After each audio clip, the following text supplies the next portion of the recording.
जय श्री कृष्ण दोस्तों, आपका स्वागत है अपने चैनल के टीवी स्टोरी में। आज हम लेकर आए हैं एक गरीब ब्राह्मण की कहानी। अगर आपको यह कहानी अच्छी लगे तो कृपया वीडियो को लाइक करें, चैनल को सब्सक्राइब करें और बेल आइकन को जरूर दबाएं। तो चलिए कहानी की तरफ बढ़ते हैं। गंगा के किनारे बसा था एक छोटा सा गांव, जहां हरी भरी फसलें लहराती थी और मिट्टी की खुशबू सबको अपनी ओर खींचती थी। उसी गांव में रहता था एक गरीब ब्राह्मण जरावीर, अपनी पत्नी और 2 बच्चों के साथ। जरावीर के पूर्वज कभी बड़े विद्वान हुआ करते थे। राजा के दरबार में उनकी बहुत इज्जत थी, लेकिन अब हालात बदल चुके थे। जरावीर के पास न कोई संपत्ति थी, न कोई खेती बाड़ी, बस एक पुरानी झोपड़ी थी और एक टूटी फूटी चौकी, जिस पर बैठकर वह पूजा पाठ किया करता था। वह रोज सुबह गांव के मंदिर में पूजा करता और वहां आने वाले लोगों को शास्त्रों का ज्ञान देता, पर इससे उसे कुछ खास नहीं मिलता था। कभी कभी कोई भक्त उसे थोड़ा अनाज दे देता, तो कभी मंदिर में बचा हुआ प्रसाद ही उसके परिवार के खाने का सहारा बनता।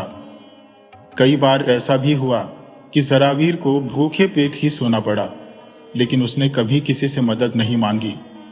उसे अपने भाग्य पर पूरा भरोसा था। गांव में लोग उसे सम्मान तो देते थे, लेकिन कोई भी उसकी मदद के लिए आगे नहीं आता था। गांव के अमीर लोग दिखावे के लिए मंदिर में दान तो करते, लेकिन किसी गरीब ब्राह्मण की मदद करना उन्हें ठीक नहीं लगता। जरावीर की पत्नी सुजाता अक्सर उससे कहती कि वे किसी दूसरे गांव जाकर कोई काम करें, ताकि बच्चों के भविष्य के लिए कुछ कर सके। लेकिन जरावीर हर बार यही कहता कि ईश्वर सबकी चिंता करता है और हमें बस धैर्य रखना चाहिए।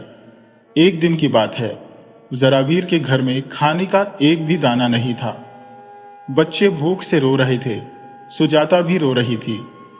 जरावीर बहुत परेशान था, लेकिन उसने ईश्वर से प्रार्थना की और सोचा कि शायद कोई रास्ता निकलेगा। अगले दिन सुबह वह गांव के सेठ धनी प्रसाद के पास पहुंचा, जिसने हाल ही में अपनी नई हवेली बनवाई थी और गांव के सबसे अमीर आदमी के रूप में जाना जाता था। सेठ धनी प्रसाद के पास पहुंचकर जरावीर ने हाथ जोड़कर कहा, सेठ जी, मैं आपके पास किसी भी उम्मीद से नहीं आया हूं। मैं बस इतना चाहता हूं कि यदि आपके पास कोई छोटा मोटा काम हो तो मैं उसे करके अपने बच्चों के लिए खाना जुटा सकूं। सेठ ने उसे ऊपर से नीचे तक देखा और हंसते हुए कहा, ब्राह्मण, और काम? तुम्हारा काम तो बस मंत्र पढ़ना है। तुम्हें मेहनत मजदूरी करने की क्या जरूरत? जरावीर ने शांति से जवाब दिया, धर्म से बड़ा कोई काम नहीं होता। यदि कोई मेहनत से अपने परिवार का पेट भरना चाहता है तो इसमें अपमान की कोई बात नहीं। सेठ ने थोड़ी देर सोचा और फिर कहा, ठीक है, अगर तुम काम करना ही चाहते हो तो जाओ और मेरे गोदाम की सफाई करो। जरावीर को यह सुनकर दुख हुआ, लेकिन उसने अपनी स्थिति को समझते हुए हाँ कर दी। वह पूरे दिन मेहनत करता रहा, धूल और गंदगी से भरे गोदाम को साफ करता रहा। शाम को जब उसने अपना काम पूरा कर लिया तो वह सेठ के पास पहुंचा। सेठ ने एक थैली उसकी ओर फेंकी और हंसते हुए कहा, ले ब्राह्मण, ये तेरी मेहनत की कमाई। जरावीर ने थैली खोली। उसमें सिर्फ मुट्ठी भर सिक्के थे। इतने पैसे में तो मुश्किल से 2 दिन का गुजारा हो सकता था। फिर भी उसने बिना कुछ कहे वह पैसे उठा लिए और घर की ओर चल पड़ा। रास्ते में उसने सोचा कि शायद यह भी ईश्वर की परीक्षा का एक हिस्सा है। लेकिन जब वह घर पहुंचा तो उसके दोनों बच्चे बेहोश पड़े थे। वे भूख से इतने कमजोर हो चुके थे कि उठने की भी ताकत नहीं थी। सुजाता आंखों में आंसू लिए जरावीर की ओर देख रही थी, मानो कह रही हो कि अब और नहीं सहा जाता। जरावीर ने खुद को संभालते हुए सुजाता से कहा, आज जो भी मिला है उसी से काम चलाओ, कल शायद कुछ और रास्ता निकले। रात हुई, लेकिन जरावीर को नींद नहीं आई। वह बार बार यही सोचता रहा कि आखिर ईश्वर उसे इस कठिन परीक्षा में क्यों डाल रहा है। क्या यह सब सिर्फ भाग्य का खेल है या इसके पीछे कोई गहरा रहस्य छिपा हुआ है? सुबह जब जरावीर ने मंदिर जाकर पूजा की तो वहां एक अजनबी व्यक्ति आया। उसकी आंखों में एक अजीब सा तेज था। उसने जरावीर की ओर देखा और कहा, ब्राह्मण, मैं तुम्हारी हालत देख रहा हूं। यदि तुम चाहो तो मैं तुम्हें एक रास्ता बता सकता हूं जिससे तुम्हारे सारे कष्ट समाप्त हो सकते हैं। जरावीर चौंका। उसने पूछा, कौन हो तुम और कौन सा रास्ता? अजनबी मुस्कुराया और बोला, ये जानने के लिए तुम्हें मेरे साथ आना होगा, लेकिन याद रखना, ये सफर आसान नहीं होगा। जरावीर असमंजस में था। क्या वह इस अनजान व्यक्ति पर भरोसा कर सकता था? क्या यह सच में ईश्वर की तरफ से कोई संकेत था या फिर कोई नया छल? जरावीर उस अजनबी की आंखों में देखता रहा। उसकी आंखों में एक रहस्यमयी चमक थी, मानो वह कुछ ऐसा जानता हो जो जरावीर नहीं जानता था। कुछ देर तक चुप रहने के बाद जरावीर ने धीमी आवाज में पूछा, तुम कौन हो और मुझे कहां ले जाना चाहते हो? अजनबी मुस्कुराया और बोला, मेरा नाम रुद्रानंद है। मैं एक साधु हूं और वर्षों से तपस्या कर रहा हूं। मैं तुम्हारी दशा देखकर यहां आया हूं। यदि तुम तैयार हो तो मैं तुम्हें एक ऐसा मार्ग दिखा सकता हूं जिससे तुम्हारा जीवन बदल सकता है। लेकिन यह मार्ग आसान नहीं है, इसमें परीक्षा भी होगी और त्याग भी। क्या तुम इसके लिए तैयार हो? जरावीर कुछ पल के लिए सोच में पड़ गया। उसकी आंखों के सामने अपने बच्चों के भूखे चेहरे और सुजाता की बेबस आंखें घूम गई। क्या वह इस रहस्यमयी साधु पर विश्वास कर सकता था? लेकिन फिर उसे लगा कि अब खोने को कुछ भी नहीं बचा था। उसने दृढ़ता से कहा, मैं तैयार हूं। रुद्रानंद ने जरावीर को संकेत किया कि वह उसके साथ चले। दोनों गांव के बाहर एक घने जंगल की ओर बढ़ने लगे।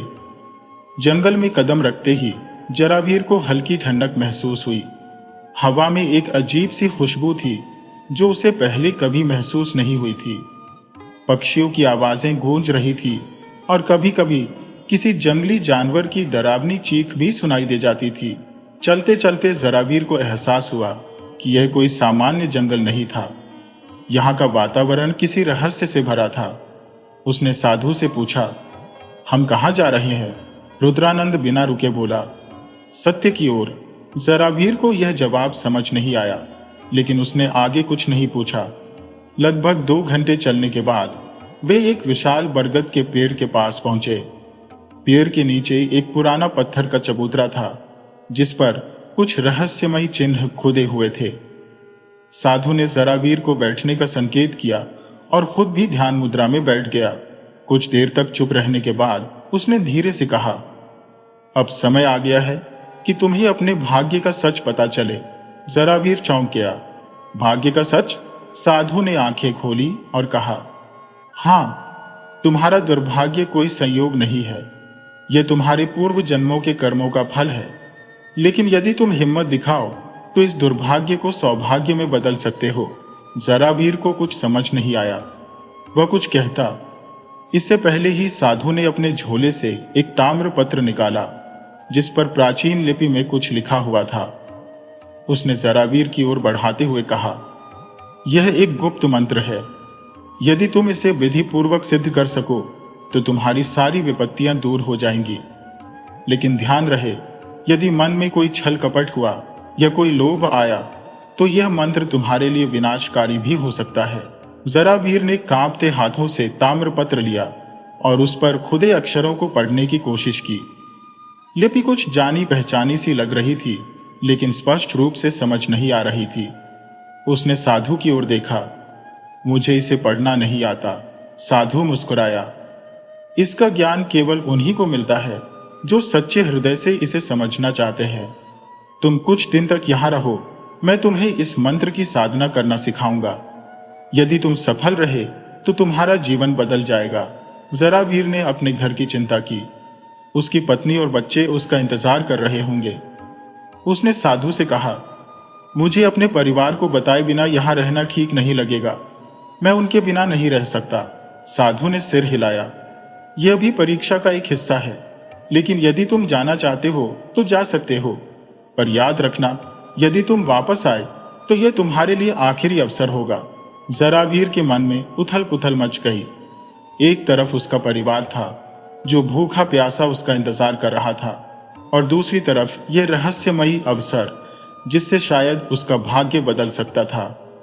वह सोच में पड़ गया कि क्या करे। थोड़ी देर सोचने के बाद उसने निर्णय लिया कि वह अपने परिवार को पहले बताएगा। उसने साधु से कहा, मैं अभी घर जाकर उन्हें सब कुछ बताकर आता हूँ। यदि यह सच में मेरा मार्ग है तो मैं अवश्य लौटूंगा। साधु ने उसे गंभीरता से देखा। समय बहुत महत्वपूर्ण है ब्राह्मण, जितना जल्दी आओगे उतना ही अच्छा होगा। देर मत करना। जरावीर ने सिर हिलाया और जंगल से वापस गांव की ओर चल पड़ा। घर पहुंचते ही सुजाता और बच्चों ने उसे घेर लिया। सुजाता ने चिंतित स्वर में पूछा, तुम इतनी देर कहाँ थे? क्या कोई काम मिला? जरावीर ने उन्हें सारी बात बताई।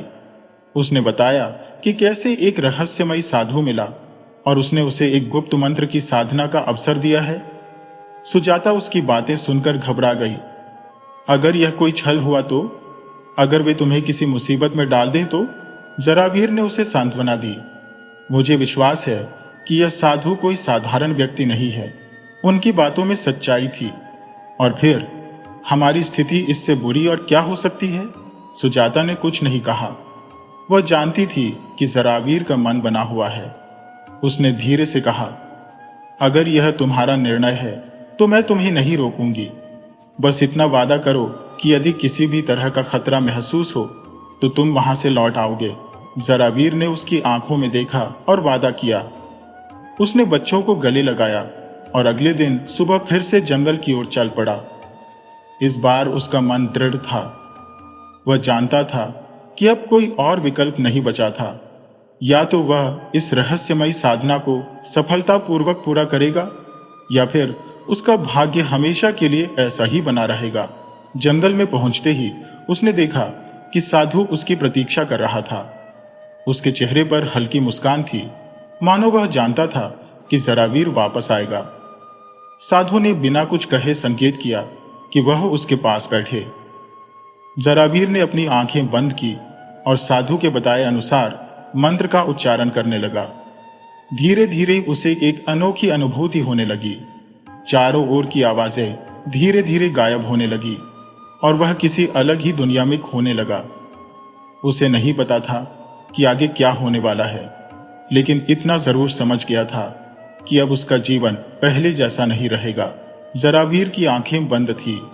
उसके कानों में केवल साधु रुद्रानंद के स्वर गूंज रहे थे, जो उसे मंत्र का उच्चारण करने के लिए कह रहे थे। मंत्र अजीब था। उसमें एक लय थी, एक शक्ति थी।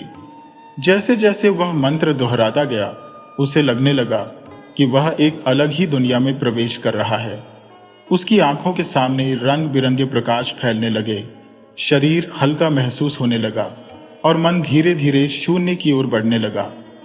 यह अनुभूति नई थी, अद्भुत थी, लेकिन डरावनी भी थी। अचानक ही उसके भीतर एक झटका महसूस हुआ और उसकी चेतना लौट आई। उसने आंखें खोली तो देखा कि साधु उसे स्थिर दृष्टि से देख रहा था। तुम अभी पूरी तरह तैयार नहीं हुए हो, साधु ने गंभीर स्वर में कहा। तुम्हारे मन में अभी भी भय है, संशय है। जब तक तुम पूरी तरह से समर्पण नहीं करोगे, तब तक इस मंत्र की शक्ति को नहीं समझ पाओगे। जरावीर ने गहरी सांस ली। उसे समझ में आ रहा था कि यह साधना साधारण नहीं थी। यह केवल शब्दों का उच्चारण नहीं था, बल्कि एक गहरी यात्रा थी जो उसे अपनी आत्मा के भीतर ले जा रही थी। उसने साधु से पूछा, मैं कैसे पूरी तरह तैयार हो सकता हूं? साधु ने उत्तर दिया, तुम्हें अपने भीतर की कमजोरियों को पहचानना होगा। जब तक तुम अपने भय, लोभ और अज्ञान से मुक्त नहीं होते, तब तक इस साधना का कोई अर्थ नहीं होगा। इस जंगल में एक गुफा है, वहां जाओ और 3 दिन तक ध्यान करो, बिना खाए पिए, बिना किसी भय के। यदि तुम सफल रहे तो तुम्हारा मन निर्मल हो जाएगा और तुम इस मंत्र की शक्ति को धारण करने के योग्य बन जाओगे। जरावीर को यह सुनकर झिझक हुई। बिना खाए पिए 3 दिन गुफा में रहना, क्या वह यह कर पाएगा? लेकिन फिर उसे अपने बच्चों के भूखे चेहरे याद आ गए। यदि वह सफल हुआ तो उसका परिवार इस भयानक गरीबी से मुक्त हो सकता था। उसने दृढ़ संकल्प लिया और साधु के निर्देशों के अनुसार गुफा की ओर बढ़ चला। गुफा अंधेरी और ठंडी थी। अंदर घुसते ही उसे एक अजीब सी गंध महसूस हुई, जैसे कोई प्राचीन रहस्य यहां दफन हो। उसने एक कोने में बैठकर ध्यान लगाने की कोशिश की, लेकिन मन भटकने लगा। भूख और प्यास उसे सताने लगी। पहले दिन तक तो वह सहन कर गया, लेकिन दूसरे दिन उसका शरीर कमजोर होने लगा, सिर घूमने लगा, आंखों के सामने अंधेरा छाने लगा। लेकिन उसने हिम्मत नहीं हारी। वह बार बार मंत्र का जाप करता रहा, खुद को यह याद दिलाता रहा कि यह केवल परीक्षा है। दूसरी रात जब वह ध्यान में था, तभी उसे लगा कि कोई उसके पास है। उसने आंखें खोली तो देखा कि गुफा में एक परछाई थी। वह धीरे धीरे उसके करीब आ रही थी। जरावीर का दिल तेजी से धड़कने लगा। ये कौन था? कोई जानवर? कोई आत्मा? उसने साहस जुटाकर पूछा, कौन हो तुम? परछाई रुकी और धीरे धीरे स्पष्ट होने लगी। अब जरावीर देख सकता था कि यह एक बूढ़ा आदमी था, जिसके कपड़े फटे हुए थे, आंखों में एक अजीब चमक थी। बूढ़े ने मुस्कुराते हुए कहा, मैं इस गुफा का रक्षक हूं, बहुत सालों से यहां हो। लेकिन तुम कौन हो और यहां क्यों आए हो? जरावीर ने सारी बात बता दी। बूढ़ा ध्यान से सुनता रहा। फिर उसने कहा, यह साधना आसान नहीं है, लेकिन यदि तुमने यहां 3 दिन पूरे कर लिए तो तुम्हें एक अद्भुत ज्ञान मिलेगा। पर ध्यान रखना, तुम्हारे मन में कोई लोभ ना आए। तीसरे दिन जरावीर का शरीर और भी कमजोर हो गया, लेकिन उसका मन अब दृढ़ था। वह मंत्र का जाप करता रहा, बिना डरे, बिना किसी लालच के। जैसे ही तीसरा दिन पूरा हुआ, गुफा में एक रोशनी फैल गई। जरावीर को महसूस हुआ कि उसका मन पूरी तरह शांत हो गया है। अब उसे किसी चीज का भय नहीं था, न ही किसी चीज की लालसा। वह जैसे एक नए इंसान में बदल गया था। गुफा से बाहर निकलते ही उसने देखा कि साधु रुद्रानंद उसकी प्रतीक्षा कर रहे थे। उन्होंने जरावीर को ध्यान से देखा और फिर मुस्कुराए। अब तुम तैयार हो, अब तुम्हें वह ज्ञान मिलेगा जिसकी तलाश में तुम यहां आए हो। जरावीर को लगा कि अब वह किसी भी परीक्षा के लिए तैयार है, लेकिन उसे यह नहीं पता था कि असली परीक्षा अभी बाकी थी। जरावीर का मन अब पूरी तरह शांत था। जब वह साधु रुद्रानंद के पास वापस पहुंचा तो उसके भीतर का भय, लालच और संशय कहीं गायब हो चुका था। उसकी आंखों में एक नई चमक थी, मानो उसने किसी अनकहे रहस्य को समझ लिया हो। साधु ने उसकी ओर देखा और मुस्कुराए। अब तुम्हारे लिए अंतिम परीक्षा है। यह साधना केवल मन को शुद्ध करने के लिए नहीं थी, बल्कि तुम्हें इस संसार के गहरे रहस्यों को समझने के लिए तैयार करने का एक माध्यम थी। अब तुम्हें अग्नि परीक्षा देनी होगी। जरावीर ने सिर झुका लिया। अब वह किसी भी परीक्षा के लिए तैयार था। साधु ने उसे जंगल के बीचों बीच एक स्थान पर ले जाकर रुकने का इशारा किया। वहां एक विशाल हवन कुंड तैयार किया गया था। चारों ओर घना जंगल था। हवा में एक रहस्यमयी सुगंध तैर रही थी। चारों ओर मंत्रों की गूंज होने लगी, जैसे स्वयं ब्रह्मांड जरावीर की परीक्षा का साक्षी बन रहा हो। साधु ने अग्नि जलाकर कहा, तुम्हें इस अग्नि से पार जाना होगा। यह केवल प्रतीकात्मक अग्नि नहीं है, यह तुम्हारे भीतर की समस्त कमजोरियों को जलाने वाली अग्नि है। यदि तुम्हारा मन अब भी किसी भी प्रकार की मोह माया से बंधा हुआ है, तो यह अग्नि तुम्हें नष्ट कर देगी। लेकिन यदि तुम वास्तव में निर्मल हो चुके हो, तो यह अग्नि तुम्हें आशीर्वाद देकर छोड़ देगी। जरावीर के शरीर में सिहरन दौड़ गई, लेकिन उसने एक पल को भी संकोच नहीं किया। उसने मन ही मन अपने इष्ट देव का स्मरण किया और बिना किसी भय के आग की ओर कदम बढ़ा दिया। जैसे ही वह जलती हुई अग्नि के समीप पहुंचा, हवा तेज हो गई। अग्नि की लपटें और भी ऊंची उठने लगी, लेकिन जरावीर पीछे नहीं हटा। उसके कदम स्थिर थे, मन शांत था। जैसे ही उसने पहला कदम अग्नि में रखा, उसे लगा कि उसके शरीर को कोई ऊर्जा घेर रही है। अग्नि ने उसे स्पर्श किया, लेकिन जलन का कोई अनुभव नहीं हुआ। दूसरा कदम रखते ही उसे एक अद्भुत अनुभूति हुई, जैसे कोई शक्ति उसे भीतर से निर्मल कर रही हो। जब वह अग्नि से पार होकर दूसरी ओर पहुंचा, तो वहां खड़े सभी साधु और ऋषि आश्चर्यचकित थे। साधु रुद्रानंद ने हाथ जोड़कर कहा, आज तुमने सिद्ध कर दिया कि सच्ची भक्ति और आत्मनिर्मलता किसी भी अग्नि परीक्षा को पार कर सकती है। अब तुम्हारे पास वह ज्ञान है जिसे केवल विशेष लोग ही धारण कर सकते हैं। जरावीर की आंखों में आंसू आ गए। यह केवल एक परीक्षा नहीं थी, यह उसके जीवन का सबसे बड़ा मोड़ था। अब वह केवल एक गरीब ब्राह्मण नहीं था, अब वह एक ज्ञानी, तपस्वी और बलशाली पुरुष बन चुका था। लेकिन यह अंत नहीं था, यह तो केवल एक नई शुरुआत थी। साधु ने आगे बढ़कर एक पोटली निकाली जिसमें कुछ दुर्लभ वस्त्र, मड़ियां और जड़ी बूटियां थी। उन्होंने कहा, यह केवल धन संपत्ति नहीं है, यह ज्ञान और सिद्धि का प्रतीक है। लेकिन इसे केवल अपनी आवश्यकता के लिए उपयोग करना, लालच में मत पड़ना, अन्यथा यह शक्ति तुम्हें नष्ट कर सकती है। जरावीर ने सिर झुका लिया। अब उसके मन में किसी भी प्रकार का लालच नहीं बचा था। वह केवल अपने परिवार के लिए एक नई सुबह चाहता था। साधु ने आशीर्वाद देकर कहा, अब जाओ, तुम्हारी परीक्षा पूरी हुई। लेकिन याद रखना, असली परीक्षा तब शुरू होती है जब जीवन तुम्हें फिर से प्रलोभनों में घेरता है। यदि तुम सच्चे रहोगे तो यह ज्ञान और शक्ति तुम्हारे साथ रहेगी। जरावीर गांव की ओर चल पड़ा।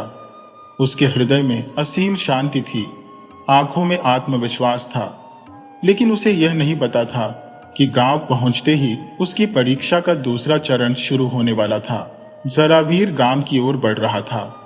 उसके मन में एक नई ऊर्जा थी, उसकी आत्मा निर्मल हो चुकी थी। लेकिन वह यह नहीं जानता था कि आगे जो होने वाला है वह उसकी सबसे कठिन परीक्षा होगी। जब वह अपने गांव पहुंचा तो सूरज डूबने को था। आसमान में नारंगी और लाल रंग बिखरे थे, मानो प्रकृति भी उसके स्वागत की तैयारी कर रही हो। लेकिन गांव के द्वार पर ही उसे कुछ अजीब सा महसूस हुआ। कुछ लोग उसकी ओर घूर रहे थे, कुछ फुसफुसा रहे थे। जैसे ही वह अपने घर पहुंचा, उसे भीतर से अपनी पत्नी और बच्चों की रोने की आवाज सुनाई दी। उसका हृदय धड़क उठा। दरवाजा खोलते ही उसने देखा कि उसकी पत्नी जमीन पर बैठी विलाप कर रही थी और बच्चे सहमे हुए थे। घर के भीतर पूरा सामान बिखरा पड़ा था, मानो किसी ने लूटपाट की हो। उसने आगे बढ़कर पत्नी से पूछा, यह क्या हुआ? पत्नी ने आंसू पोंछते हुए कहा, हम पर विपत्ति टूट पड़ी है। गांव के मुखिया और कुछ दबंगों ने हमारी जमीन छीन ली।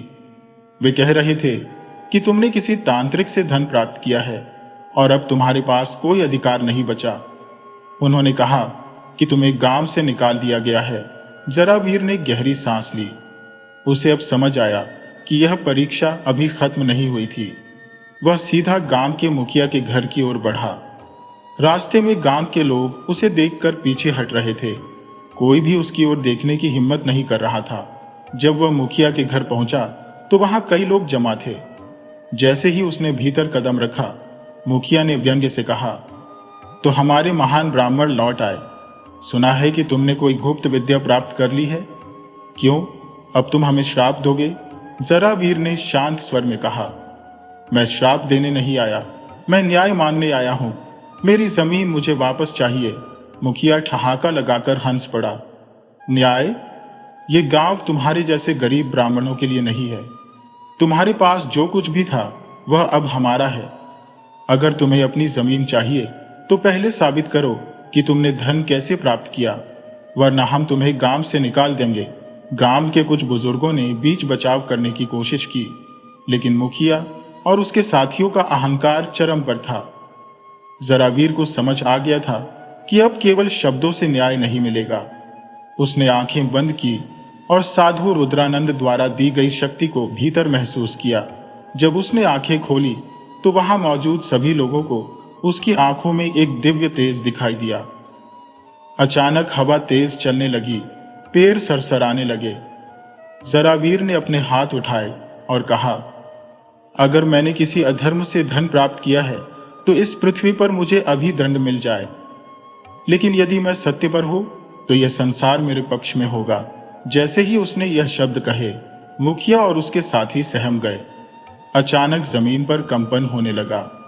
लोगों ने डर के मारे इधर उधर भागना शुरू कर दिया। मुखिया की हवेली में दरारें पड़ने लगी और देखते ही देखते उसका सारा धन जमीन में समा गया। मुखिया घबराकर जरावीर के पैरों में गिर पड़ा। मुझे माफ कर दो, मैं अज्ञानता में था, मुझे क्षमा करो। जरावीर ने गहरी सांस ली और कहा, धन का अभिमान किसी को नहीं करना चाहिए। आज प्रकृति ने तुम्हें सिखाया है कि अधर्म की सत्ता अधिक समय तक नहीं दिखती। गांव के लोग जो अब तक मूक दर्शक बने हुए थे, वे जरावीर के चरणों में आकर बैठ गए। हमें ज्ञान दो, हमें सही मार्ग दिखाओ। जरावीर ने मुस्कुराकर कहा, ज्ञान बांटा जाता है, संग्रह नहीं किया जाता। यदि तुम सत्य के मार्ग पर चलने का व्रत लेते हो तो मैं तुम्हें मार्ग दिखाने को तैयार हो। गांव में एक नया युग शुरू हो चुका था। लोग अब सत्य और धर्म के मार्ग पर चलने लगे थे। मुखिया ने अपने सभी पापों का प्रायश्चित किया और जरावीर की जमीन उसे लौटा दी। जरावीर अब केवल एक गरीब ब्राह्मण नहीं था, वह पूरे गांव का मार्गदर्शक बन चुका था। उसके पास धन संपत्ति भले ही सीमित थी, लेकिन उसका ज्ञान और शक्ति अब अनंत थी। कई वर्षों बाद जब जरावीर का नाम दूर दूर तक प्रसिद्ध हो गया, तो एक दिन वही साधु रुद्रानंद पुनः गांव आए।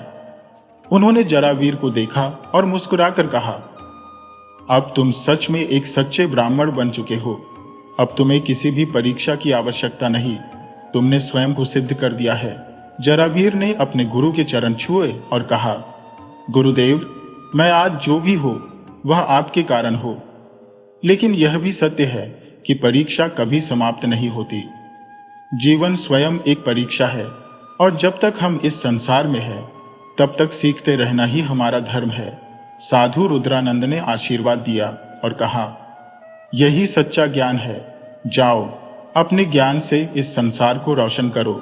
जरावीर ने अपने गुरु को प्रणाम किया और अपने जीवन को धर्म, सत्य और ज्ञान के मार्ग पर समर्पित कर दिया।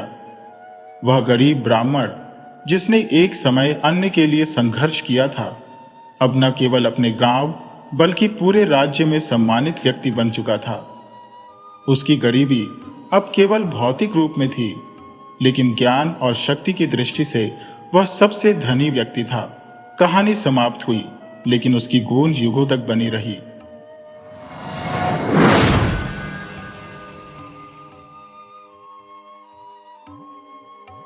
स्वागत है आपका KTV स्टोरी चैनल पर।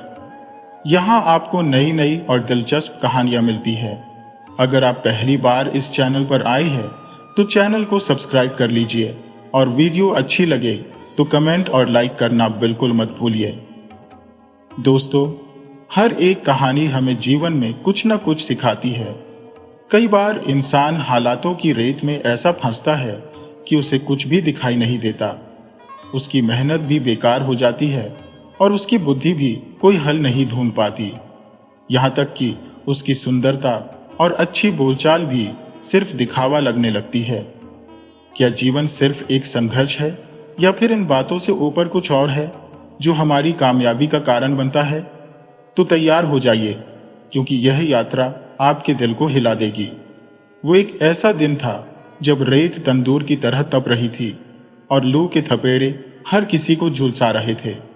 इस तपती दोपहर में 3 दोस्त धूल भरे चेहरों के साथ धीरे धीरे किसी शहर की तरफ जा रहे थे। उनके कदम भारी थे, लेकिन उनके दिल में भविष्य के सपने थे जिससे उनका हौसला बरकरार था। चलते चलते अचानक उन्होंने दूर एक खस्ता हाल इंसान को देखा जो उन्हें एक परछाई की तरह नजर आ रहा था। उन्होंने हैरानी से सोचा कि इस चिलचिलाती धूप में यह अकेला और बदहाल आदमी कौन हो सकता है।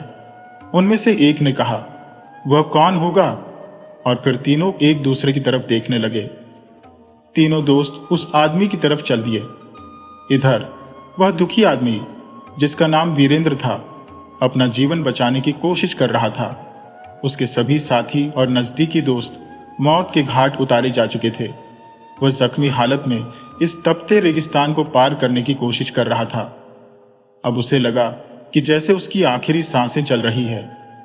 उसने सिर उठाकर चारों तरफ देखा। उसे कभी न खत्म होने वाला रास्ता दिखाई दे रहा था। अचानक उसे थोड़ी दूर एक पुराना सा पेड़ नजर आया। उसने अपनी बची कुची ताकत लगाई और जख्मी हालत में उस पेड़ के नीचे जा पहुंचा। पेड़ की छांव में वह गिर गया और आंखें बंद कर ली। वीरेंद्र अब अपने आप से सवाल कर रहा था, यह मेरे साथ क्या हुआ? क्या कोई अपना इतना अत्याचारी हो सकता है? उसने मेरे साथ ऐसा क्यों किया? और फिर उसने कुछ आवाजें सुनी। घबराकर उसने आंखें खोली तो सामने से 3 नौजवान आते हुए दिखाई दिए, जो उसकी तरफ ही आ रहे थे। वीरेंद्र यह देखकर सहम गया कि उसकी जान लेने के लिए वे 3 लोग आ रहे हैं। उसने वहां से उठने की कोशिश की, पर उसके थके हुए कदमों ने साथ नहीं दिया। जब वे तीनों नौजवान उसके पास पहुंचे तो उसका हालचाल पूछने लगे। उनके चेहरों पर मुस्कुराहट देखकर वीरेंद्र का डर खत्म हो गया। वे तीनों उसके पास बैठ गए और उसे पानी पिलाया। उन्होंने वीरेंद्र से पूछा कि वह कौन है, पर वीरेंद्र उनकी बातों का कोई जवाब न दे सका। उनमें से एक ने कहा, घबराओ मत भाई, हम तुम्हें कोई नुकसान नहीं पहुंचाने आए हैं। मैं तो एक मामूली सा किसान हूं। मेरे पिताजी भी किसान हैं। गरीबी और तंगी ने मुझे निराश कर दिया, इसलिए मैंने फैसला किया कि मैं किसी दूसरे शहर में जाऊं और वहां कुछ ऐसा करूं जिससे मेरी जिंदगी बदल जाए।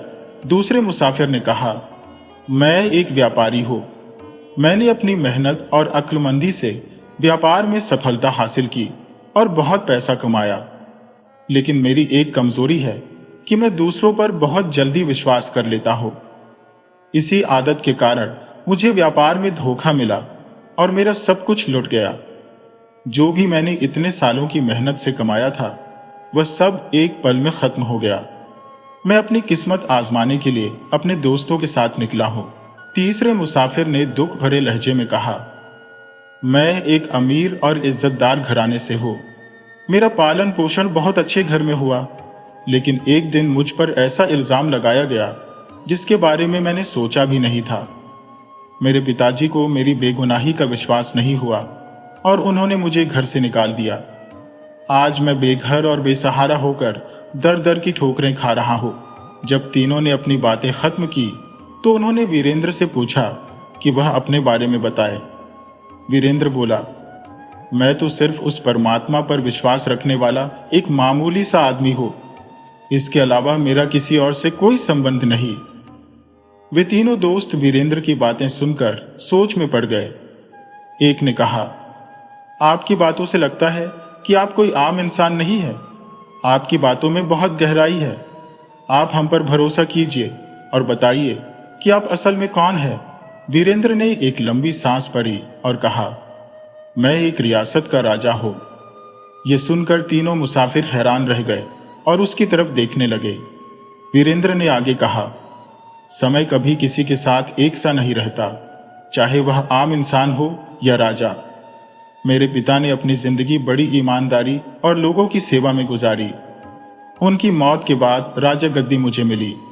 मेरा पालन पोषण बहुत अच्छे माहौल में हुआ, जहां मुझे अच्छी शिक्षा मिली। मैंने अपने काम को ईश्वर का काम समझकर पूरी ईमानदारी और सच्ची भावना के साथ किया। यह सुनकर तीनों मुसाफिर हैरानी से पूछने लगे, तो फिर आपकी यह हालत कैसे हो गई? वीरेंद्र के चेहरे पर दुख की लकीरें साफ नजर आ रही थी। उसने जवाब दिया, मेरा एक भाई है जो बहुत ही बददिमाग और जिद्दी है। वह हमेशा मेरे दुश्मनों के साथ मिलकर मेरे खिलाफ षड्यंत्र करता रहा। मैंने उसे राजगद्दी देने की बात भी कही, पर वह नहीं माना। एक दिन उसने मेरे दुश्मनों के साथ मिलकर शहर में लूटमार शुरू कर दी। उनमें से एक टोली, जिसकी अगुवाई मेरा भाई कर रहा था, ने मेरे महल पर हमला कर दिया और मेरे सारे पहरेदारों को मार दिया। अगर वक्त रहते मैं वहां से ना निकलता तो आज मैं भी जिंदा नहीं होता, लेकिन परमात्मा की इच्छा शायद कुछ और ही थी और मेरी जान बच गई। मेरी राजगद्दी, मेरा राज्य और मेरे लोग, सब कुछ मुझसे छिन गया। आज मैं बिल्कुल अकेला हूं, लेकिन मुझे इस बात का कोई दुख नहीं है, क्योंकि ईश्वर हमेशा मेरे साथ है। देखो, उसने तुम लोगों को भेज दिया और मेरी जान बच गई। वीरेंद्र की बात सुनकर वे तीनों नौजवान एक साथ बोले, आज से हम चारों दोस्त हैं। हर सुख दुख में हम एक दूसरे के साथ रहेंगे। और फिर कुछ देर आराम करने के बाद वे चारों अपने आगे के सफर पर रवाना हो गए। चलते चलते वे आपस में बातें कर रहे थे कि जिंदगी कैसे गुजारी जा सकती है। हर कोई अपने अनुभव के आधार पर अपनी राय दे रहा था। सबसे पहले किसान का बेटा बोला, मेरी राय में जिंदगी में सफलता मेहनत करने से ही मिलती है। इसलिए इंसान को हर हालत में मेहनत जारी रखनी चाहिए। जीवन में कैसी भी परिस्थितियां हों, उसे मेहनत से नहीं डरना चाहिए। तभी व्यापारी के बेटे ने इस बात पर आपत्ति की और कहा, मैं इस बात को नहीं मानता। मेरे विचार में मेहनत का कोई फायदा नहीं जब तक उसके साथ अक्लमंदी ना हो, क्योंकि बिना अक्लमंदी के मेहनत करने से सिर्फ समय खराब होता है। फिर वह नौजवान, जो एक ऊंचे खानदान से था और शक्ल सूरत से बहुत सुंदर था, बोला, तुम दोनों गलत हो। मेरे हिसाब से इंसान को उसके उद्देश्य तक ना तो मेहनत पहुंचाती है और ना ही अक्लमंदी। मुझे तो लगता है कि सुंदरता और अच्छी बोलचाल ही वह गुण है जो हर परिस्थिति को बेहतर बना सकते हैं। यही वह खूबियां है जो हमें हर मुश्किल से बाहर निकाल सकती हैं। वीरेंद्र, जो चुपचाप इन सब की बातें सुन रहा था, जब उसके साथियों ने उसके विचार पूछे तो उसने थोड़ा सोचा और कहा, इस दुनिया के मसले भी बड़े अजीब है। कई बार ना तो मेहनत का फायदा होता है, ना अक्लमंदी का, ना सुंदरता काम आती है और ना ही अच्छी बोलचाल।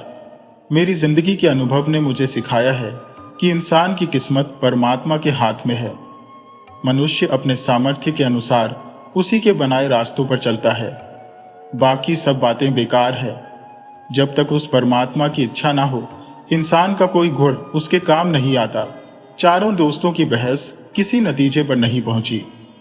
चलते चलते उन्हें एक शहर दिखाई दिया जहां पहाड़, जंगल और समुद्र सभी थे। चारों को लगा कि अब उनके जीवन की नई शुरुआत होने वाली है। किसान का बेटा बोला, मेरे विचार से यही वह शहर है जहां हमें अपनी किस्मत आजमानी चाहिए। मैं सबसे पहले काम की खोज करने जाऊंगा ताकि मैं कुछ पैसे कमाकर ला सकूं। तुम सभी यही मेरा इंतजार करो। यह कहकर वह शहर की तरफ बढ़ गया। शहर में पहुंचकर उसने व्यापारियों और कारीगरों से काम मांगा, लेकिन उसे कोई काम नहीं मिला। आखिरकार जंगल के पास उसकी मुलाकात एक लकड़हारे से हुई। किसान ने पूछा, क्या आप मुझे अपने पास काम पर रख सकते हैं ताकि मैं अपने 3 साथियों का पेट भर सकूं? लकड़हारे ने जवाब दिया, नौजवान, तुम ये कुल्हाड़ी उठाओ और जंगल से लकड़ियां काट कर लाओ। उन लकड़ियों को शहर में बेचो। इस काम के तुम्हें 10 आने मिलेंगे। कुछ घंटे की सख्त मेहनत के बाद किसान के बेटे ने लकड़ियों का गट्ठर तैयार कर लिया और उसे शहर में बेच दिया। इस तरह उसने 10 आने कमा लिए और उन पैसों से अपने साथियों के लिए खाना खरीदा। वापस आते समय उसने शहर के दरवाजे पर लिखा, मेहनत का फल 10 आने। ये लिखने के बाद वह खाना लेकर अपने दोस्तों के पास पहुंचा और सभी ने खुशी से खाना खाया। अगली सुबह सभी दोस्तों ने उस नौजवान को, जो ऊंचे खानदान से था, कहा, चलो आज तुम शहर जाओ और अपनी सुंदरता और अच्छी बोलचाल का फायदा उठाकर कुछ पैसे कमा कर लाओ। जब वह शहर में गया तो इधर उधर भटकता रहा, लेकिन समय की बर्बादी के अलावा कुछ नहीं हुआ। वह निराश होकर वापस आ रहा था। तभी उसकी मुलाकात एक आदमी से हुई जो बोला, मैं एक चित्रकार हूं। जहां भी मुझे सुंदरता नजर आती है मैं उसकी तस्वीर बना लेता हूं। क्या आप मेरी बात मानेंगे? मैं आपकी तस्वीर बनाऊंगा जो इस शहर में सुंदरता और जवानी की मिसाल बनेगी। नौजवान को अपने कानों पर विश्वास नहीं हुआ और वह राजी हो गया। चित्रकार उसे अपने घर ले गया और उसे एक शाही पोशाक दी।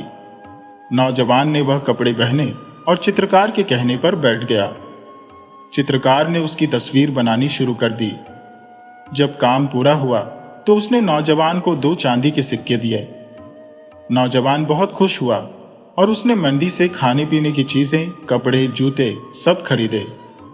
जब वह शहर के मुख्य दरवाजे से गुजरा तो उसने अपने दोस्त की लिखी बात देखी और उसके नीचे लिखा, मेहनत से बेहतर है सुंदरता, जिसकी एक दिन की कीमत है 2 चांदी के सिक्के। फिर वह अपने दोस्तों के पास आया और सभी ने मिलकर खाना खाया।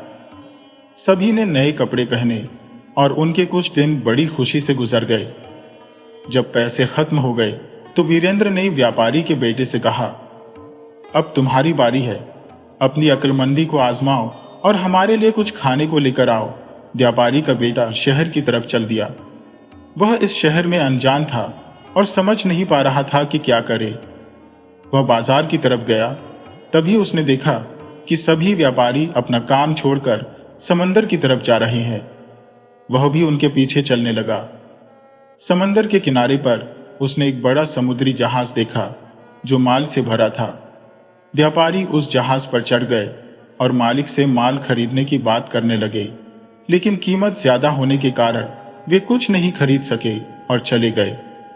वे कह रहे थे कि कुछ दिनों बाद जब माल बेकार हो जाएगा तो मालिक इसे कम कीमत में बेचेगा।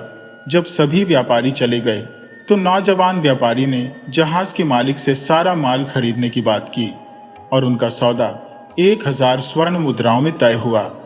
उसने कहा, मैं यह रकम आपको कल दूंगा।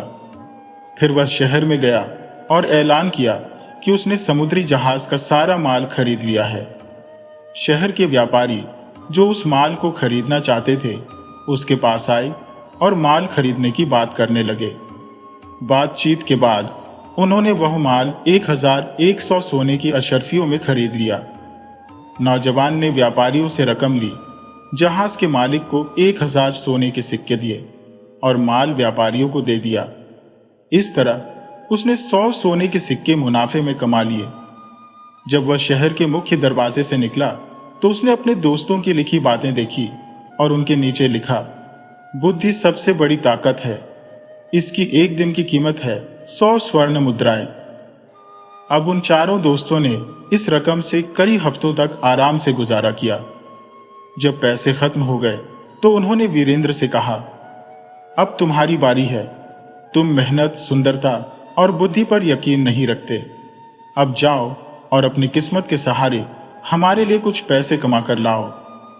वीरेंद्र, जो एक राजा था, उसने कभी रोजी रोटी कमाने का काम नहीं किया था। उसे समझ नहीं आ रहा था कि कहां से शुरू करे। जब वह शहर में गया तो उसने देखा कि एक जगह पर लोगों की भीड़ जमा थी और सभी दुखी थे। वे रो रो कर विलाप कर रहे थे। वीरेंद्र ने पूछा तो पता चला कि शहर के राजा की मौत हो गई है और लोग उसकी अर्थी को शमशान ले जा रहे हैं। वीरेंद्र वहीं पर था, लेकिन वह अंतिम यात्रा में शामिल नहीं हुआ। तभी शहर के कोतवाल ने उसे देखा और पूछा, तुम कौन हो? यहाँ के नहीं लगते। तुम यहाँ क्यों आए हो और विलाप क्यों नहीं कर रहे? वीरेंद्र ने कोई जवाब नहीं दिया तो कोतवाल को शक हुआ और उसने उसे किसी दूसरे राज्य का जासूस समझकर कैद में डाल दिया। दूसरी तरफ वीरेंद्र के तीनों साथी उसकी वापसी का इंतजार कर रहे थे। जब वह दूसरे दिन भी नहीं आया तो वे शहर का रुख कर लिया। यहां जो राजा मर गया था उसकी ना तो कोई संतान थी और ना ही कोई भाई जो राजगद्दी संभाल सके। राजा ने अपने जीते जी एक चिट्ठी अपने भरोसेमंद मंत्री के नाम लिख दी थी और कहा था कि यह चिट्ठी उसके मरने के बाद खोली जाए। जब मंत्री ने चिट्ठी खोली तो उसमें राजा की वसीयत थी। राजा ने फैसला किया था कि उसकी राजगद्दी पर कोई ऐसा इंसान बैठेगा जो ना तो मंत्री हो और ना ही किसी ऊंचे पद का मालिक, बल्कि कोई आम इंसान हो जिसे राजसी मर्यादा, राजनीतिक हुनर और सच्चे असूल की जानकारी हो। चिट्ठी में कुछ सवाल थे जिनका सही जवाब देने वाले को राजगद्दी मिल सकती थी। कुछ दिनों बाद राजा के दरबारियों ने मिलकर उत्तराधिकारी के बारे में सलाह मशवरा किया और फैसला किया कि राजा की वसीयत को पूरा किया जाए। पूरे राज्य में ऐलान हुआ कि जो भी राजा के सवालों के सही जवाब देगा उसे उत्तराधिकारी माना जाएगा। कई लोग आए लेकिन कोई भी सवालों के जवाब नहीं दे सका। प्रजा परेशान थी क्योंकि राजगद्दी को ज्यादा समय तक खाली छोड़ना खतरे को न्योता देने के बराबर था। फिर एक दिन कोतवाल ने दरबारियों को बताया कि कैद खाने में एक अजनबी आदमी है जो भला इंसान लगता है। अगर हम उससे बात करें और परखें तो हो सकता है कि वह इस राज्य के लिए सही साबित हो। कुछ लोगों को आपत्ति थी, लेकिन बाकी का कहना था कि एक बार आजमाने में कोई हर्ज नहीं। फिर कुछ दरबारी वीरेंद्र के पास गए और उससे कई सवाल पूछे। वीरेंद्र ने बचपन से ही अच्छे गुरुकुल में शिक्षा ली थी और उसने सभी सवालों के सही जवाब दिए। पहला सवाल था, वह कौन सा घड़ा है जो जितना मर्जी भर लो पर कभी भरता नहीं? वीरेंद्र ने जवाब दिया, लालच का घड़ा। दूसरा सवाल, वह कौन सा रथ है जिसका पहिया हमेशा घूमता रहता है? वीरेंद्र ने कहा, समय के रथ का पहिया जो हमेशा घूमता रहता है। तीसरा सवाल, वह कौन सा तराजू है जिसका तोल कभी गलत नहीं होता? वीरेंद्र ने जवाब दिया, इंसाफ का तराजू। अगला सवाल, वह कौन सा घड़ा है जो एक ना एक दिन भरता जरूर है? वीरेंद्र ने कहा, पाप का घड़ा। आखिरी सवाल, वह क्या है जिसे जितना मर्जी छुपाया जाए लेकिन वह सामने आ ही जाता है? वीरेंद्र का जवाब था, सच, यानी सच्चाई, जिसे कोई नहीं छुपा सकता। इसके अलावा और भी सवाल पूछे गए और वीरेंद्र ने सभी के सही जवाब दिए। दरबारियों को एहसास हुआ कि वीरेंद्र कोई साधारण इंसान नहीं है। फिर सभी ने उससे अनुरोध किया कि वह उनके राज्य का राजा बन जाए, क्योंकि परमात्मा की भी यही मर्जी है। इस तरह वीरेंद्र को कारागार से रिहा कर दिया गया और उसे राज्य का राजा बना दिया गया। राजा बनने के बाद वीरेंद्र ने कहा, आप लोगों ने मुझे राजा बनाया है। अब यह मेरी जिम्मेवारी है कि मैं पूरी ईमानदारी और इंसाफ के साथ इस राज्य की समस्याओं को दूर करूं, ताकि मैं उस परमात्मा के दरबार में भी सफल हो सकूं। फिर वीरेंद्र को शाही पोशाक पहनाकर एक हाथी पर बिठा दिया गया। जब उसकी सवारी शहर के मुख्य दरवाजे पर पहुंची तो उसने वहां लिखी हुई बातें पढ़ी जो उसके दोस्तों ने लिखी थी। उसने अपने नौकर से कहा कि वह उन बातों के नीचे एक और बात लिख दे। मेहनत, अक्लमंदी, सुंदरता, ये सभी गुण इंसान में परमात्मा की इच्छा से आते हैं और उसी की मर्जी से सब कुछ चलता है। दूसरी तरफ वीरेंद्र के दोस्त उसकी खोज में इधर उधर घूम रहे थे। जब वे शहर के बाजार में पहुंचे तो उन्होंने हाथी पर बैठे सुंदर नौजवान को देखा और हैरान रह गए जब उन्हें पता चला कि यह उनका दोस्त वीरेंद्र है। उन्होंने लोगों से पूछा तो पता चला कि यह नए राजा है जिन्हें दरबारियों ने चुना है, क्योंकि पुराने राजा का कोई वारिस नहीं था। यह सुनकर वे तीनों दोस्त भीड़ में शामिल हो गए और दिल से अपने दोस्त राजा के लिए नारे लगाने लगे। फिर उन्होंने शहर के मुख्य दरवाजे पर लिखी बातें पढ़ी, जिसमें राजा वीरेंद्र की लिखी बात भी थी। उन्हें पढ़कर सभी के चेहरे पर मुस्कान आ गई, क्योंकि उन्हें पता चल गया था कि उनके हर दोस्त ने अपनी बात को सही साबित किया था। फिर वे भीड़ को चीरते हुए हाथी के पास पहुंचे। वीरेंद्र ने अपने दोस्तों को देखा तो मुस्कुरा दिया और दिल से बहुत खुश हुआ। उसने इशारे से अपने दोस्तों को भीड़ के साथ चलने के लिए कहा। महल पहुंचकर वीरेंद्र ने अपने दोस्तों को बुलाया। जब वे उसके पास आए तो वीरेंद्र उठा और अपने दोस्तों को गले लगा लिया। सभी की आंखों में खुशी के आंसू थे। दोस्तों ने कहा, तुम बिल्कुल सच्चे थे दोस्त, यह तुम्हारा ईश्वर पर भरोसा है जिसने तुम्हें सफल बना दिया। वीरेंद्र ने कहा, जीवन में मेहनत, अक्लमंदी, सुंदरता, ये सभी गुण जरूरी है, लेकिन मुझे जो राजपाट मिला है यह तो मेरे परमात्मा का मेरे लिए पुरस्कार है। वह जिसे चाहे इज्जत दे और जिसे चाहे बेइज्जत कर दे। फिर उसने अपने तीनों दोस्तों को उनके गुणों के आधार पर अपने दरबार में अलग अलग पदों पर नियुक्त कर दिया। किसान के बेटे को मेहनत के कारण शहर के जरूरतमंद लोगों की समस्याओं को हल करने का जिम्मा दिया गया। व्यापारी के बेटे को उसकी व्यापारिक समझ के कारण शहर के व्यापार को बेहतर बनाने का काम सौंपा गया। उस युवक को जो ऊंचे खानदान से था, अच्छी बोलचाल के कारण राज्य का विशेष राजदूत बना दिया गया। इस तरह उन तीनों दोस्तों को राज दरबार में सम्मानित पदों पर रखा गया। जब वीरेंद्र के भाई को यह खबर मिली कि उसका भाई एक बड़े राज्य का सम्राट बन गया है, तो उसे अपनी गलती का एहसास हुआ और वह माफी मांगने आया। वीरेंद्र ने कहा, मेरे भाई, इस दुनिया में कुछ भी स्थायी नहीं है। जो आज है वह कल नहीं होगा। इसलिए मेरी तुमसे नसीहत है कि तुम अपने बुरे कामों को छोड़कर सच्चाई का साथ दो। मेरे दिल में आज भी तुम्हारे लिए प्यार है, लेकिन मैं तुम्हें माफ नहीं कर सकता, क्योंकि इंसाफ के तराजू में तुम आज भी अपराधी हो। तुम्हारी सजा यह है कि जो राजगद्दी तुमने धोखेबाजी और हत्याओं से प्राप्त की है, उसे तुम्हें छोड़ना होगा। इस तरह वीरेंद्र ने अपने न्याय और परमात्मा पर विश्वास से अपनी जिंदगी को सफल बना लिया। तो दोस्तों, ये कहानी हमें सिखाती है कि मेहनत, बुद्धिमानी, सुंदरता ये सब मंजिल तक पहुंचने के साधन है, लेकिन असली मंजिल तभी मिलती है जब मनुष्य ईश्वर की इच्छा को मानता है। वीरेंद्र के जख्म और उसके तीनों दोस्तों की तलाश इस बात का प्रमाण है कि अगर मनुष्य ईश्वर पर विश्वास रखे तो उसकी किस्मत ईश्वर की इच्छा से बदल सकती है। मनुष्य में मेहनत, बुद्धिमानी, अच्छी बोलचाल, सुंदरता ये सब गुण होने चाहिए, लेकिन ये सभी गुण उस समय बेईमानी हो जाते हैं जब ईश्वर की इच्छा इसके साथ ना हो। सफलता उन्हीं को मिलती है जो मेहनत को सच्चाई के साथ जोड़ते हैं, अपनी बुद्धि को इंसाफ के लिए इस्तेमाल करते हैं और अपनी सुंदरता और अच्छे बोलचाल को लोगों की भलाई के लिए प्रयोग करते हैं। मनुष्य का हर गुण अपने असली उद्देश्य तक तभी पहुंचता है जब ईश्वर की इच्छा और न्याय उसके साथ हो।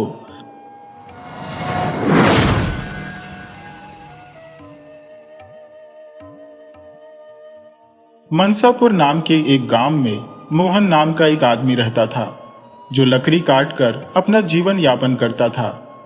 उसके परिवार में सिर्फ वह और उसकी पत्नी थी। जलाऊ लकड़ी से होने वाली कमाई उसके लिए पर्याप्त नहीं थी। एक दिन उसकी पत्नी उससे कहने लगी, कितने ही दिन देख लो, तुम्हारी कमाई तो इतनी ही रहेगी। इस तरह से लकड़ी बेचकर हम कैसे गुजारा करेंगे? मेरी तो राय यह है कि तुम शहर जाकर कुछ काम करो। आखिर कितने सालों तक हम इसी तरह से अपना जीवन बिताएंगे? ऐसा सुनकर मोहन कहने लगा, देखो, मैंने तुमसे पहले भी कई बार कहा है कि मैं शहर नहीं जा सकता। मैं इस गांव को नहीं छोड़ सकता और मैं चाहता हूं कि अगली बार हमारे बीच इस बारे में कोई बहस नहीं होनी चाहिए। ये बात सुनकर उसकी पत्नी बोली, अब मैं क्या करूं? मेरे कर्म ही ऐसे हैं जो मुझे तुम्हारे साथ अपना जीवन बिताना पड़ेगा। अब खाना बन गया है, तुम खाना खा लो। भोजन करने के बाद लकड़हारा लकड़ियां काटने के लिए जंगल में चला गया। लकड़ी ढूंढते ढूंढते वह काफी दूर तक निकल आया था और सोचने लगा, आज तो मैं काफी दूर आ चुका हूं। मुझे एक बड़ा पेड़ चाहिए, लेकिन मुझे अभी तक कोई पेड़ नहीं मिला। तभी उसे एक पेड़ नजर आया जो कि काफी छोटा था। वह सोचने लगा, इससे मेरा क्या होगा, लेकिन लगता है आज इसी से काम चलाना पड़ेगा। उसने एक पेड़ काटा और फिर लकड़ियों का गट्ठर बनाकर वह लकड़ियां बेचने के लिए निकल गया। लेकिन यह क्या, आज तो लकड़ियां खरीदने वाला कोई था ही नहीं। तब वह सोचने लगा, क्या इन सब लकड़ियों को मुझे अपने घर लेकर जाना पड़ेगा? इतने में ही उसे शास्त्री जी की आवाज सुनाई दी, सुनो लकड़ी वाले, जरा इधर तो आओ। ये लकड़ियां तुमने कितने की दी? लकड़हारे ने पूछा, महाराज, क्या आपको सारी लकड़ियां चाहिए? तो मैं आपको यह लकड़ियां 10 आने में दे सकता हूं। शास्त्री जी बोले, मुझे सारी लकड़ियां चाहिए, लेकिन तुमने जो दाम बताया है उतना दाम मैं नहीं दे सकता। मैं तो सिर्फ 5 आने ही दे सकता हूं। मोहन बोला, अरे महाराज, इस कीमत पर तो मैं लकड़ियां नहीं दे सकता, लेकिन मैं काफी थक चुका हूं, इसीलिए मैं आपको 5 आने में ही दे दूंगा, क्योंकि मुझे पहले ही काफी देर हो चुकी है। आप मुझे जल्दी से पैसे दे दीजिए, मुझे घर जाना है और खाना भी खाना है। शास्त्री जी बोले, ये लो तुम्हारे 5 आने और सारी लकड़ियां तुम बाहर रख दो। वैसे अगर तुम्हें भूख लगी है तो क्या तुम कुछ खाना खाओगे? सब तैयार है, खाना खा लो और फिर अपने घर चले जाना। मोहन बोला, मुझे भूख तो लगी है, लेकिन अगर मैं खाऊंगा तो आपके लिए नहीं बचेगा। रहने दीजिए, मैं घर जाकर खा लूंगा। शास्त्री जी ने कहा, चिंता मत करो, तुम खाना खा लो, उसके बाद भी 10 लोग और खा सके, इतना खाना मेरे पास है। जब भी तुम्हें भूख लगे तुम यहां पर आकर खाना खा सकते हो। मोहन ने आश्चर्यचकित होकर पूछा, क्या आप हमेशा ही सबको ऐसे ही खाना खिलाते हैं? शास्त्री जी ने जवाब दिया, जब तक ईश्वर ने मुझे शक्ति दी है तब तक मैं यही करना चाहता हूं, और फिर आगे भगवान की इच्छा। मोहन बोला, तो ठीक है, मैं आज खाना यहीं पर खाऊंगा। उस दिन मोहन ने शास्त्री जी के घर पर भरपेट खाना खाया। खाना खाने के बाद मोहन शास्त्री जी से कहने लगा, महाराज, आप तो बहुत अच्छे और उदार दिल के हैं। ऐसा अच्छा काम करने में मैं भी आपकी सहायता करना चाहता हूं। अब से मैं 10 आने की कीमत वाली लकड़ियां आपको 5 आने में दिया करूंगा। शास्त्री जी ने कहा, ठीक है। इसके बाद उन्होंने लकड़ियों की कीमत लकड़हारे को दी और फिर वह लकड़हारा 5 आने लेकर अपने घर की तरफ चला गया। जब वह घर पहुंचा तो उसकी पत्नी ने पूछा, क्या हुआ? आपने इतनी देर क्यों लगा दी? क्या आज कहीं पर आपको कोई अच्छा सौदा मिल गया था? सौदा अच्छा तो नहीं था, बस यह 5 आने मिले हैं। जितने रोज मिलते हैं उससे कम ही है। तब पत्नी कहने लगी, क्या सिर्फ 5 आने? मैंने तो सोचा था कि आप रोज जितने पैसे देते हैं उससे दुगने पैसे मुझे दोगे, लेकिन आपने तो मुझे आधे ही दिए हैं। आखिरकार आपने इतनी देर कहां पर लगा दी थी? मोहन ने बताया, अरे मैं लकड़ियां बेचने के लिए निकला था, पर कोई खरीदार ही नहीं मिला। तो हमारे पास के गांव गंगापुर में शास्त्री नाम के एक ब्राह्मण है। जब मैं उनके घर गया तो उन्होंने सारी लकड़ियां खरीद ली और बड़े ही प्यार से मुझे खाना भी खिलाया। उनके घर जो भी जाता है शास्त्री जी उसे खाना खिलाते हैं, और ऐसे लोगों के लिए हमें कुछ न कुछ जरूर करना चाहिए। यह सुनकर उसकी पत्नी बोली, तो फिर वो ब्राह्मण बहुत ही पैसे वाला होगा, नहीं तो वह यह काम क्यों करता? नहीं, वह इतने अमीर नहीं है जितना तुम सोच रही हो। वह तो बस दान की अच्छी भावना रखते हैं। गंगापुर मंदिर के वह पुजारी हैं। अपनी कमाई से ही वह सबको खाना देते हैं। मैं तो पूछ रहा था कि तुम उस ब्राह्मण की मदद कैसे करोगे? हमारी आमदनी तो बहुत ही कम है, हम भला उनकी क्या सहायता कर सकते हैं? स्वर्ग जाने के बारे में मत सोचो, पहले धरती के बारे में सोचो। मोहन ने बताया, मैंने उन ब्राह्मण से कहा है कि जो लकड़ी मैं लेकर आता हूं वो उन्हें मैं आधे दामों पर दे दूंगा, और कल से कुछ लकड़ियां उनके लिए और बाकी लकड़ियां हमारे बेचने के लिए काटूंगा। पत्नी ने पूछा, लेकिन अगर तुम इतनी लकड़ी ना काट सके तो फिर तुम सिर्फ 5 आने लेकर ही वापस आओगे। इतने में भला हमारा घर कैसे चलेगा? मोहन बोला, मैंने जो कहा है उसे पूरा करने की पूरी कोशिश करूंगा। आखिर मैंने उन ब्राह्मण जी को वचन दिया है, आगे जो भी होगा भगवान की इच्छा। अब मोहन हर रोज जंगल से लकड़ियां काटता और शास्त्री जी से किए गए वादे के मुताबिक सिर्फ उनसे 5 आने लेता। एक दिन की बात है, जब शास्त्री जी भोजन करने बैठे ही थे कि बाहर से मोहन ने आवाज लगाई, महाराज, मैं लकड़ियां लाया हूं, 5 आने दे दीजिए और यहां पर आकर अपनी लकड़ियां देख लीजिए ताकि मैं चला जाऊं। बाहर आकर शास्त्री जी बोले, देखो मोहन, आज मैं तुम्हें 5 आने नहीं दे सकूंगा। तुम अपनी लकड़ियों को वापस ले जा सकते हो। मोहन बोला, मैं वापस लेकर क्यों जाऊं? मैं तो यहीं के लिए लाया था। आप मुझे पैसे कल दे देना। मुझे भूख लगी है, कुछ खाना तो खिला दीजिए। खाना तो मिल ही सकता है ना? वैसे भी आप सभी को खाना खिलाते हैं। शास्त्री जी बोले, ठीक है मोहन, पहले अपने हाथ पैर धो लो, तब तक मैं भोजन की व्यवस्था करता हूं। इतना कहकर शास्त्री जी अंदर अपनी पत्नी के पास गए। उनकी पत्नी कहने लगी, तुमने ऐसा किया ही क्यों? हमारे घर में खाने को कुछ भी नहीं बचा, सिवाय उस खाने के जो अभी आप खाने वाले हैं। हम इस मोहन को खाना कैसे खिलाएंगे? पूरा खाना तो खत्म हो चुका है। क्या आपको पता नहीं? शास्त्री जी बोले, अरे इसमें ऐसी भी क्या बात हो गई? यह जो खाना परोसा है वह मोहन के लिए काफी है।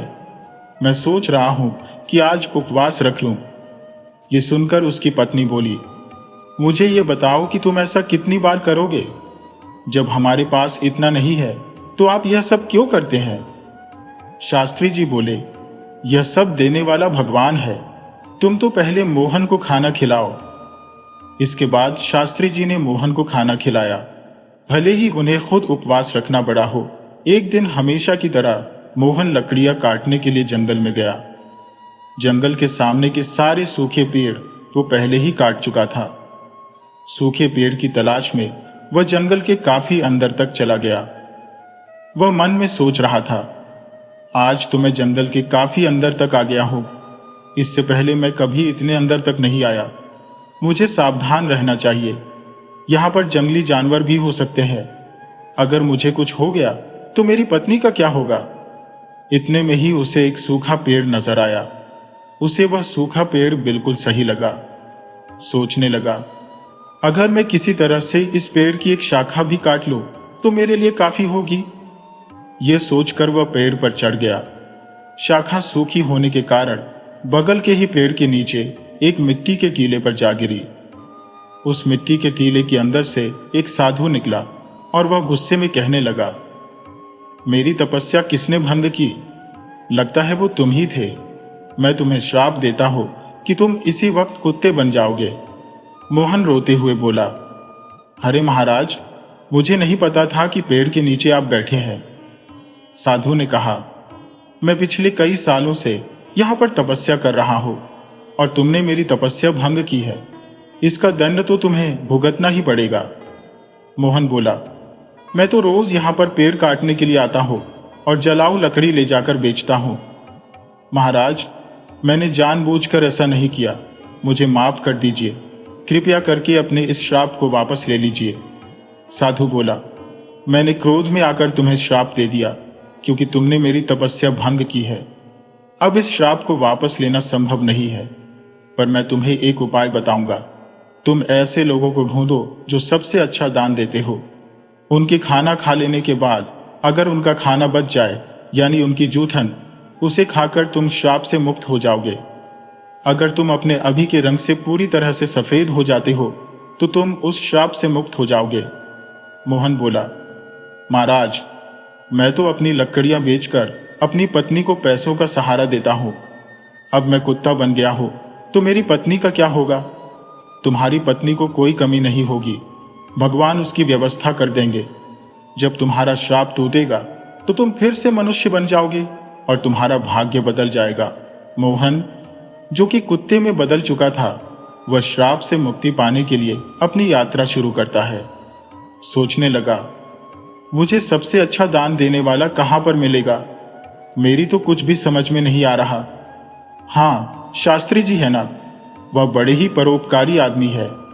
अपने पहले प्रयास के रूप में मैं शास्त्री जी के पास जाता हूं। मोहन कुत्ते के रूप में शास्त्री जी के घर जा पहुंचा। वहां शास्त्री जी खाना खाने के लिए बैठे थे और भगवान को धन्यवाद कर रहे थे। हे भगवान, मैं सच में बहुत ही संतुष्ट हूं। आपने मुझे उन सभी को खाना खिलाने की शक्ति दी जो आज यहां पर आए थे। शास्त्री जी के खाना खा लेने के बाद उनके झूठे पत्तल को बाहर फेंक दिया।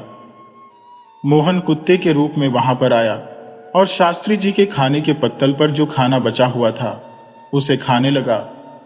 खाना खाते ही उसका आधा शरीर तुरंत सफेद हो गया और वह सोचने लगा, मुझे लगा ही था कि शास्त्री जी बहुत ही उदार व्यक्ति हैं।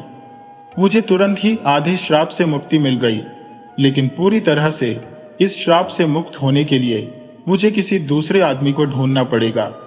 शायद कोई आसपास ही मिल जाए। अगर जल्दी ही मुझे श्राप से मुक्ति मिल गई तो ऋषि के कहे अनुसार मेरा भाग्य बदल सकता है। ये तो मेरे साथ अच्छा हुआ। मुझे श्राप देने के लिए बहुत बहुत धन्यवाद महाराज। ऐसा सोचकर मोहन दूसरे आदमी को ढूंढने लगा। एक दिन कमल नाम का एक आदमी गोदान कर रहा था। वहां से दान लेने वाला नरेश कमल के बारे में सोचने लगा, कितना पवित्र आदमी है, और ऐसा यह सिर्फ मेरे साथ ही नहीं बल्कि वह हर एक के साथ करता है। ऐसे लोगों को तो आशीर्वाद मिलना चाहिए। यह देखकर कुत्ता बना हुआ मोहन सोचने लगा, आज मुझे श्राप से मुक्ति मिल जाएगी। यह आदमी शास्त्री जी के ही समान होना चाहिए जो सबसे अच्छा दान कर रहा है। यहीं पर रहकर मैं देखता हूं कि वह कब खाना खाता है। गोदान करने वाले उस आदमी कमल ने खाना खाया और पत्तल को बाहर फेंक दिया। मोहन तुरंत जाकर उस पत्तल में बचा हुआ खाना खाने लगा, लेकिन वह तो वैसे का वैसा ही रहा और सोचने लगा, कमल तो इतना बड़ा दानी है, फिर भी मेरा रंग क्यों नहीं बदला? मुझे कुछ समझ में नहीं आ रहा। वह वापस आकर शास्त्री जी के घर के पास आकर बैठ गया। वहां पर जाकर उसने देखा कि दो आदमी कमल के बारे में बातें कर रहे थे। उनमें से एक ने कहा, भाई, ये कमल हमेशा गांव के बाहर वालों को बुलाकर ही गाय दान करता है। अगर तुम सच जानोगे तो चौंक जाओगे। उसकी सारी गाय 2 महीने से ज्यादा दूध नहीं देती। उसे यह बात पहले से ही पता होती है और फिर उन गायों को बैठाकर खिलाना पड़ेगा, इसीलिए वह उन गायों को दान कर देता है। वह कभी भी दूध देने वाली अच्छी गाय को दान नहीं करता, उसे तो पाप लगेगा। हाँ, हमारे राजा की तरह कोई दानी नहीं है। हमारे महाराज तो पिछले 1 हफ्ते से प्रजा में खाना बांट रहे हैं और खुद भी वहीं पर खाना खाते हैं। कल आखिरी दिन है और वह अन्न के साथ साथ वस्त्र भी दान करेंगे। मैंने तो उन जैसा धर्मात्मा आदमी आज तक नहीं देखा।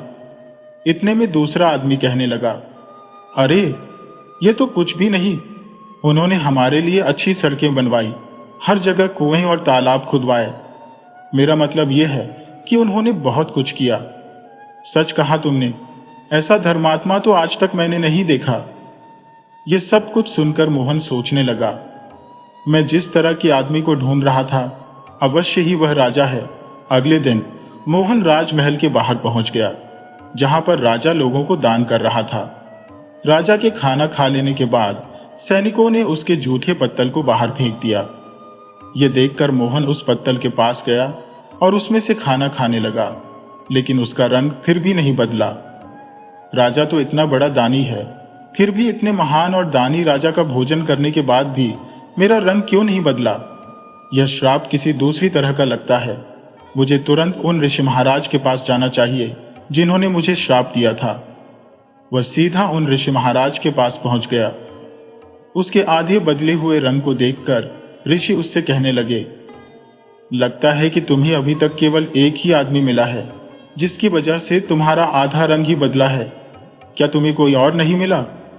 इस पर कुत्ते ने ऋषि को बताया, महाराज, श्राप मिले हुए मुझे काफी दिन बीत गए। शास्त्री जी का खाना खाकर मैं आधा सफेद तो हो गया। इसके बाद मैंने उनसे भी ज्यादा दान करने वाले लोगों को देखा। उन्होंने जो खाना खाया उस खाने से मुझे कोई फायदा नहीं हुआ। महाराज, इसके अलावा हमारे नगर के राजा, जो कि बहुत ही धर्मात्मा आदमी है, 1 हफ्ते से वह लोगों को खाना खिला रहे हैं और कपड़े भी बांट रहे हैं। इतने धर्मात्मा आदमी के द्वारा खाया हुआ खाना खाने के बाद भी मैं श्राप से मुक्त नहीं हो पाया। इसमें जरूर कुछ रहस्य है। महाराज, मुझे तो कुछ समझ में नहीं आ रहा। अब आप ही बताइए कि मुझे क्या करना चाहिए। ऋषि बोले, तुमने अभी तक जितने लोगों को भी देखा, उनमें से कमल द्वारा जो दान किया गया था वह सच्चा दान नहीं था। वह ऐसी चीज दान में दे रहा था जिसकी ना तो उसे जरूरत थी और ना ही जो उसके लिए उपयोगी थी, क्योंकि अगर वह वस्तु उसके लिए उपयोगी होती तो वह उसे दान में देता ही नहीं। ऐसे ही राजा ने जो कुछ भी दिया उसे दान नहीं माना जाएगा, क्योंकि राजा खुद नहीं कमाता। वह तो लोगों के द्वारा कर के रूप में जो धन उसे दिया गया है उसे ही राज्य के लोगों पर खर्च करता है। राजा ने 1 हफ्ते तक जो भोजन और वस्त्र बांटे वो लोगों के ही द्वारा राजा को कर के रूप में दिए गए थे। इसीलिए जो भी दान इन लोगों ने दिया उसे दान नहीं माना जाएगा। यह तो लोगों का ही धन था और लोगों पर ही खर्च कर दिया गया। समझ रहे हो तुम?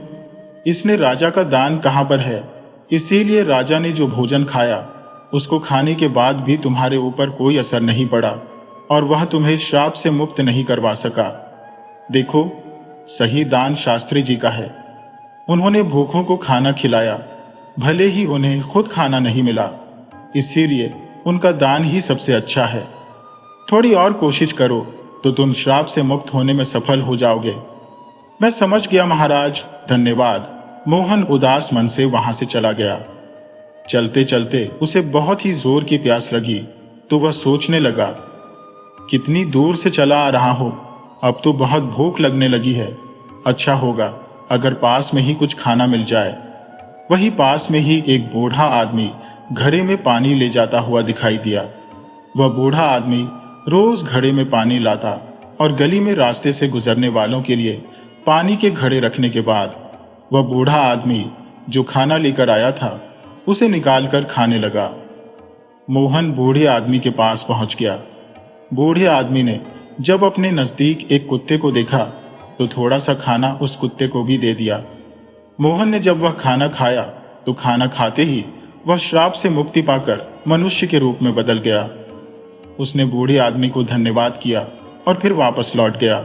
जब वह अपने घर पहुंचा तो उसकी पत्नी बहुत ही प्रसन्न हुई। मोहन ने अपनी पत्नी को सारी बात बताई कि किस तरह से वह ऋषि के श्राप के कारण एक कुत्ते के रूप में बदल गया था और फिर कैसे वह उस श्राप से मुक्त हुआ। अब उसकी पत्नी बहुत ही खुश थी कि उसका पति घर वापस आ चुका है। मोहन ने एक बार फिर से लकड़हारे का काम करना शुरू कर दिया। कुछ दिन बीते तो मोहन सोचने लगा, उन ऋषि महाराज ने कहा था कि श्राप से मुक्त हो जाने के बाद मेरा भाग्य बदल जाएगा, लेकिन ना जाने वह समय कब आएगा।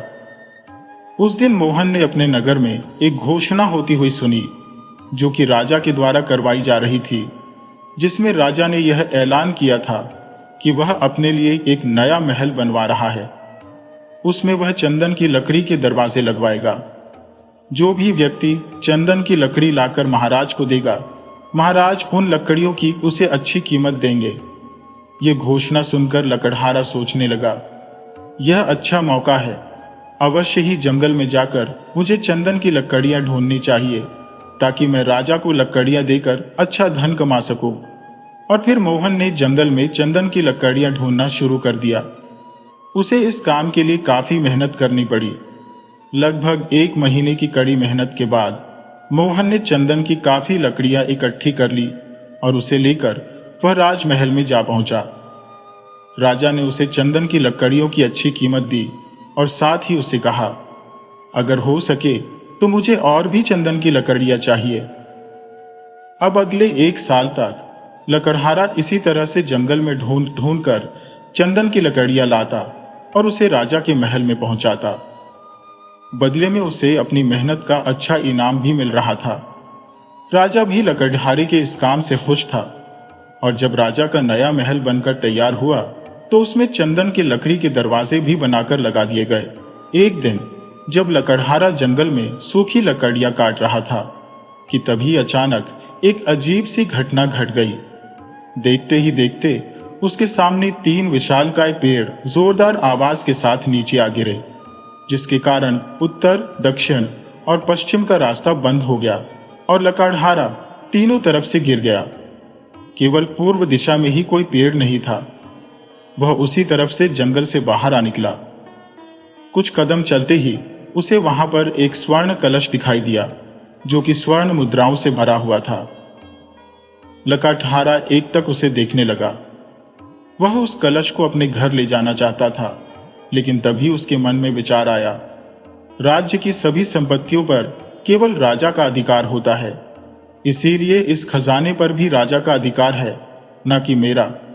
ऐसा विचार आते ही वह लकड़हारा राजा के दरबार में गया और उसने महाराज को उस स्वर्ण कलश के बारे में बता दिया और सारी घटना भी राजा को सुनाई कि किस तरह से अचानक उसके सामने तीनों दिशाओं में बड़े बड़े वृक्ष आ गिरे और फिर उसके बाद उसे वह स्वर्ण कलश मिला। राजा ने उसी समय लकड़हारे के साथ कुछ सैनिकों को भेजा ताकि उस स्वर्ण कलश को लेकर आया जा सके। लेकिन जब लकड़हारे के बताए हुए स्थान पर सैनिक पहुंचे तो देखा ना तो वहां पर कोई वृक्ष गिरे थे और ना ही वहां पर कोई स्वर्ण कलश था। सिपाहियों ने वापस लौटकर यह सूचना दी तो राजा को लकड़हारे पर बड़ा ही गुस्सा आया। राजा ने समय बर्बाद करने और झूठ बोलने के आरोप में लकड़हारे को कारागार में डालने का आदेश दे दिया। लकड़हारे ने उसके सामने बहुत प्रार्थना की, लेकिन राजा ने उसकी एक न सुनी और लकड़हारे को उसी समय कैदखाने में डाल दिया गया। अब तो लकड़हारे के परिवार पर जैसे दुखों का पहाड़ टूट पड़ा। उसकी पत्नी को भूखे मरने की नौबत आ गई, लेकिन राजा के आदेश के सामने किया भी क्या जा सकता था। अब लकड़हारे की पत्नी भी अपना गुजारा करने के लिए जंगल में लकड़ियां बीनने के लिए जाने लगी। एक दिन जंगल में उसके साथ भी वही घटना घटी। उसने वापस लौटकर राजा को इस घटना के बारे में बताया तो राजा ने एक बार फिर से अपने सिपाही भेजे ताकि इस तथ्य का पता लगाया जा सके, लेकिन यह बात साबित ना हो सकी। अब राजा की आज्ञा से लकड़हारे की पत्नी को भी कारागार में डाल दिया गया, लेकिन इस घटना का राजा के मस्तिष्क पर बहुत ही गहरा असर हुआ था।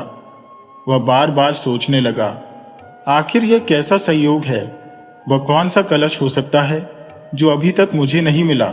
जब रात के समय राजा गहरी नींद में सो रहा था, तब उसे सपने में वही घटना दिखाई दी कि लकड़हारा जंगल में 3 तरफ से पेड़ों से घिरा हुआ है और फिर उसे एक स्वर्ण कलश मिला। राजा ने तुरंत अपने राज ज्योतिषी को बुलाया और उससे सपने का रहस्य पूछा। ज्योतिषी ने बताया, महाराज, अगर आप मेरी जान की सलामती का वचन दें तो मैं आपको इस सपने की सच्चाई बता सकता हूं। राजा ने उसे वचन दिया तो ज्योतिषी कहने लगा, महाराज, 3 तरफ से पेड़ गिरने का मतलब है कि यह राज्य 3 तरफ से शत्रुओं से घिर जाएगा और फिर आपको बंदी बना लिया जाएगा। इसके बाद उस लकड़हारे को राज्य की जनता अपना राजा बना लेगी। यह सुनकर राजा के चेहरे पर क्रोध और चिंता दोनों एक साथ दिखाई देने लगे। वह कहने लगा, ज्योतिषी जी, ये आप कैसी बातें कर रहे हैं? ज्योतिषी बोला, महाराज, जो सत्य है और जो नियति का लिखा हुआ है मैं आपसे वही कह रहा हूं। अगर आप इससे बचना चाहते हैं तो इसका एक उपाय है। आप उस लकड़हारे को अपना मंत्री बना लीजिए, क्योंकि उस लकड़हारे के भाग्य में कोई ना कोई बड़ा पद हासिल करना जरूर लिखा है, चाहे वो राजा का हो या मंत्री का। अगर आप उसे अपना मंत्री बना लेंगे तो आप पर आने वाली मुसीबत टल सकती है, क्योंकि यह सारा खेल लकड़हारे का भाग्य बदलने के लिए विधाता ने लिखा है। राजा ने कहा, नहीं, मैं एक मामूली से लकड़हारे को अपना मंत्री नहीं बना सकता। और फिर उसने ज्योतिषी को वहां से जाने के लिए कह दिया। इस घटना को अभी 2 दिन ही बीते थे कि अचानक राजा को यह सूचना मिली कि उसके पड़ोस के राज्यों ने उस पर आक्रमण कर दिया है। अचानक हुए इस हमले के कारण राजा को संभलने का मौका नहीं मिला और फिर वह भविष्यवाणी सही साबित हुई। राजा को बंदी बना लिया गया। अब इस नगर का नया राजा पृथ्वीसेन था। उसने राजगद्दी संभालते ही सबसे पहले अपने नए जीते हुए राज्य में एक महायज्ञ कराने की घोषणा की। उसने दूर दूर से बड़े बड़े पुरोहितों को बुलाया और उनसे महायज्ञ के आयोजन के लिए कहा। पुरोहितों ने 15 दिन के बाद की तिथि रखी और कहा, महाराज, इस यज्ञ के लिए हमें चंदन की लकड़ी चाहिए होगी और साथ ही साथ अपने निश्चित मुहूर्त पर अगर यह महायज्ञ पूरा हुआ तो बहुत ही लाभकारी होगा, अन्यथा कोई अनिष्ट हो सकता है। राजा ने इस महायज्ञ के लिए हामी भर दी और फिर महायज्ञ के आयोजन की तैयारी शुरू कर दी गई। लेकिन जब तैयारी शुरू होने लगी तो उसके 2 ही दिन बाद राज्य में भारी बारिश होने लगी। 4-5 दिन तक लगातार मूसलाधार बारिश होने के बाद जब बारिश रुक गई और यज्ञ की सारी तैयारियां पूरी हो चुकी थी, लेकिन समस्या अब यह थी कि यज्ञ के लिए सूखी चंदन की लकड़ी मिलना असंभव था, क्योंकि पिछले 4-5 दिन से होने वाली बारिश के कारण जंगल की सारी लकड़ियां गीली हो चुकी थी। अब तो महाराज को चिंता होने लगी कि इस महायज्ञ के लिए चंदन की लकड़ी का इंतजाम किस प्रकार हो सकेगा। इस बात को लेकर नया राजा बहुत ही चिंतित रहने लगा। कारागार में बंद लकड़हारे को जब इस बात की खबर मिली कि नए राजा को अपने महायज्ञ के लिए सूखी चंदन की लकड़ी नहीं मिल रही, तो उसने सैनिकों के द्वारा यह संदेश भिजवाया कि सूखी चंदन की लकड़ी का इंतजाम वह कर सकता है। यह संदेश मिलते ही लकड़हारे को कैदखाने से बाहर बुलवाया गया। राजा ने उससे कहा, अगर तुमने मेरी यह समस्या हल कर दी तो मैं तुम्हें अपने दरबार में मंत्री का पद दे दूंगा, परंतु अगर तुम्हारी बात झूठी निकली तो तुम्हें मृत्युदंड दिया जाएगा, क्योंकि सब जानते हैं कि पिछले कुछ दिनों से हो रही बारिश के कारण चंदन की सूखी लकड़ी मिलना बिल्कुल असंभव है। लकड़हारे ने कहा, महाराज, आपको चंदन की लकड़ी अवश्य मिलेगी और वो भी सूखी, लेकिन वो लकड़ी आपको जंगल में नहीं बल्कि उस जगह पर मिलेगी जहां पर मैं आपको बताऊंगा। तो सुनिए महाराज, हमारे पिछले राजा ने जो नया महल बनवाया था उसके दरवाजे चंदन की लकड़ी के बने हुए हैं, जिसका इंतजाम मैंने ही जंगल से चंदन की लकड़ियां काट काट कर किया था। आप उस महल के चंदन के दरवाजों को अपने महायज्ञ के लिए प्रयोग कर सकते हैं। ये सुनते ही राजा बहुत ही प्रसन्न हुआ। उसने तुरंत अपने सैनिकों को आदेश दिया कि उस नए महल से चंदन की लकड़ी के दरवाजों को निकालकर महायज्ञ के लिए इस्तेमाल किया जाए, और फिर ऐसा ही हुआ। नए राजा पृथ्वीसेन का महायज्ञ बहुत ही अच्छी तरह से संपन्न हो गया। राजा ने अपने वचन के अनुसार लकड़हारे को अपने दरबार में मंत्री के रूप में नियुक्त कर लिया। अब एक साधारण सा लकड़हारा राजा के दरबार में मंत्री बन चुका था। और फिर अपने मंत्री की सिफारिश पर राजा ने उन शास्त्री जी को अपना राज्य पुरोहित बना लिया, जो निस्वार्थ भाव से लोगों को भोजन करवाया करते थे। तो दोस्तों, यह कहानी हमें यह सिखाती है कि दान में दी गई कोई भी वस्तु छोटी या बड़ी नहीं होती। जरूरी यह है कि दान किस भावना से किया गया है। अगर दान करने के पीछे कोई स्वार्थ या लाभ है तो वह दान बिल्कुल निष्फल रहता है, परंतु दूसरों की सेवा करने के उद्देश्य से और निस्वार्थ भावना से दिया गया दान हमेशा सफल होता है। आज के समय में ऐसे बहुत से लोग हैं जो कुछ भी दान में देते हैं तो उसका खूब प्रचार करते हैं, जिसके पीछे उनका उद्देश्य सिर्फ प्रसिद्धि पाना होता है, परंतु यह दान निष्फल माना जाएगा। दूसरी तरफ ऐसा कोई भी मनुष्य जो कोई भी छोटा छोटा काम करता है, जैसे चिड़ियों को दाना डालना, कुत्ते को रोटी खिलाना, लेकिन यह सब वह किसी दिखावे के लिए नहीं बल्कि निस्वार्थ भाव से करता है, तो यही सबसे उत्तम दान है। तो दोस्तों, मुझे पूरी उम्मीद है कि आज की यह कहानी आपको बहुत ही पसंद आई होगी। तो वीडियो को लाइक कीजिए, चैनल को सब्सक्राइब कर लीजिए, अपने अच्छे कमेंट करना बिल्कुल मत भूलिए। तो मिलते हैं आपसे किसी अगली कहानी में।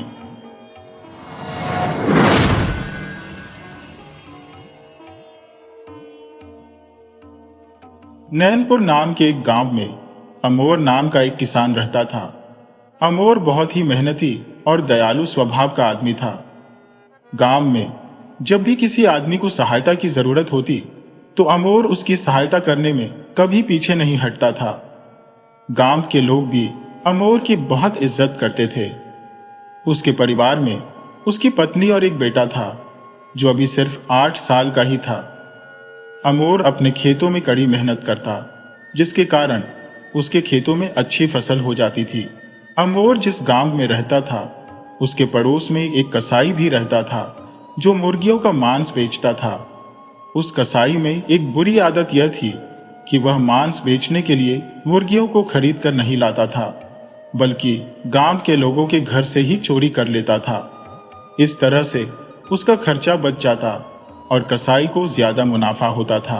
एक दिन की बात है, कसाई किसी के घर से मुर्गी चुराकर उसे पोटली में बांधकर ला रहा था कि तभी रास्ते में उसे अमोर मिल गया। अमोर उस कसाई से पूछने लगा, क्यों भाई, आज तुम यह मुर्गियां कहां से खरीद कर लाए हो? कसाई अमोर को बहुत अच्छी तरह से जानता था।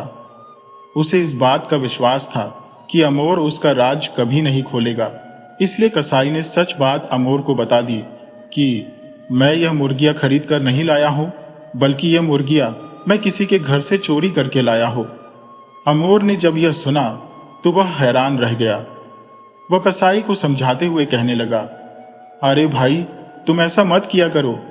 चोरी करना तो एक अपराध है और ऐसा करके कभी तुम अमीर नहीं हो पाओगे। तब कसाई अमोर से कहने लगा, भाई, मैंने तुम्हें अपना सच बताया क्योंकि मैं तुम पर विश्वास करता हूं, बल्कि इसलिए नहीं बताया कि तुम मुझे समझाओ कि मुझे क्या करना है और क्या नहीं करना। खैर, कसाई मुर्गियों की पोटली लेकर अपनी दुकान पर चला गया। अब उस कसाई की यही आदत बन चुकी थी। वह कभी कभी तो मुर्गियां खरीद कर ले आता, लेकिन कई बार वह लोगों के घरों से मुर्गियां चुरा कर लाता था। दूसरी तरफ जब गांव के लोगों के घरों से मुर्गियों की चोरी हद से ज्यादा बढ़ गई तो वे लोग एक दिन इकट्ठा हुए और गांव के बड़े बुजुर्ग इस बारे में चर्चा करने लगे कि आखिर वह कौन आदमी है जो मुर्गियां चुरा कर ले जा रहा है। हमें उस आदमी का पता लगाना चाहिए। अभी वे सब लोग इसी बारे में चर्चा कर रहे थे कि तभी एक नौजवान वहां पर भागता हुआ आया और कहने लगा, हुजूर, मैंने अभी अपनी आंखों से गांव के एक कसाई को किसी के घर से मुर्गियां उठाकर ले जाते हुए देखा है। जैसे ही गांव वालों को इस बात की खबर हुई कि आज तक हमारी जितनी भी मुर्गियां चोरी हुई है वह इस मुन्ना कसाई ने ही चुराई है और वह हमारी चुराई हुई मुर्गियां ही हमें बाद में बेचता है। इतना सुनते ही सारे गांव वाले क्रोध से आग बबूला हो गए। वे भागते हुए उस कसाई के पास जा पहुंचे। सभी लोगों ने कसाई को घेर लिया और कहने लगे, तुम्हारी हिम्मत कैसे हुई हमारे घरों से मुर्गियां चुराने की? आज हम तुम्हें नहीं छोड़ेंगे। दूसरी तरफ कसाई कहने लगा, नहीं गांव वालों, मैं तो मुर्गियां खरीद कर लाता हूं। मैंने आपके घर से कोई मुर्गियां नहीं चुराई। लेकिन अब गांव वालों के सामने सारी सच्चाई आ चुकी थी। गांव वालों ने मुन्ना कसाई की एक भी बात नहीं मानी और उसी वक्त कसाई को मारना पीटना शुरू कर दिया। काफी देर तक उसकी पिटाई की और उसके बाद उसे चेतावनी देकर छोड़ दिया कि तुम इस गांव में दोबारा नजर मत आना। अगले 1-2 दिन में तुम ये गांव छोड़कर चले जाओ, किसी दूसरी जगह चले जाओ। अब मुन्ना कसाई का वहां पर कोई नहीं था। वह तो गांव में अकेला ही रहता था। ना उसके कोई बीवी बच्चे थे और ना ही माँ बाप।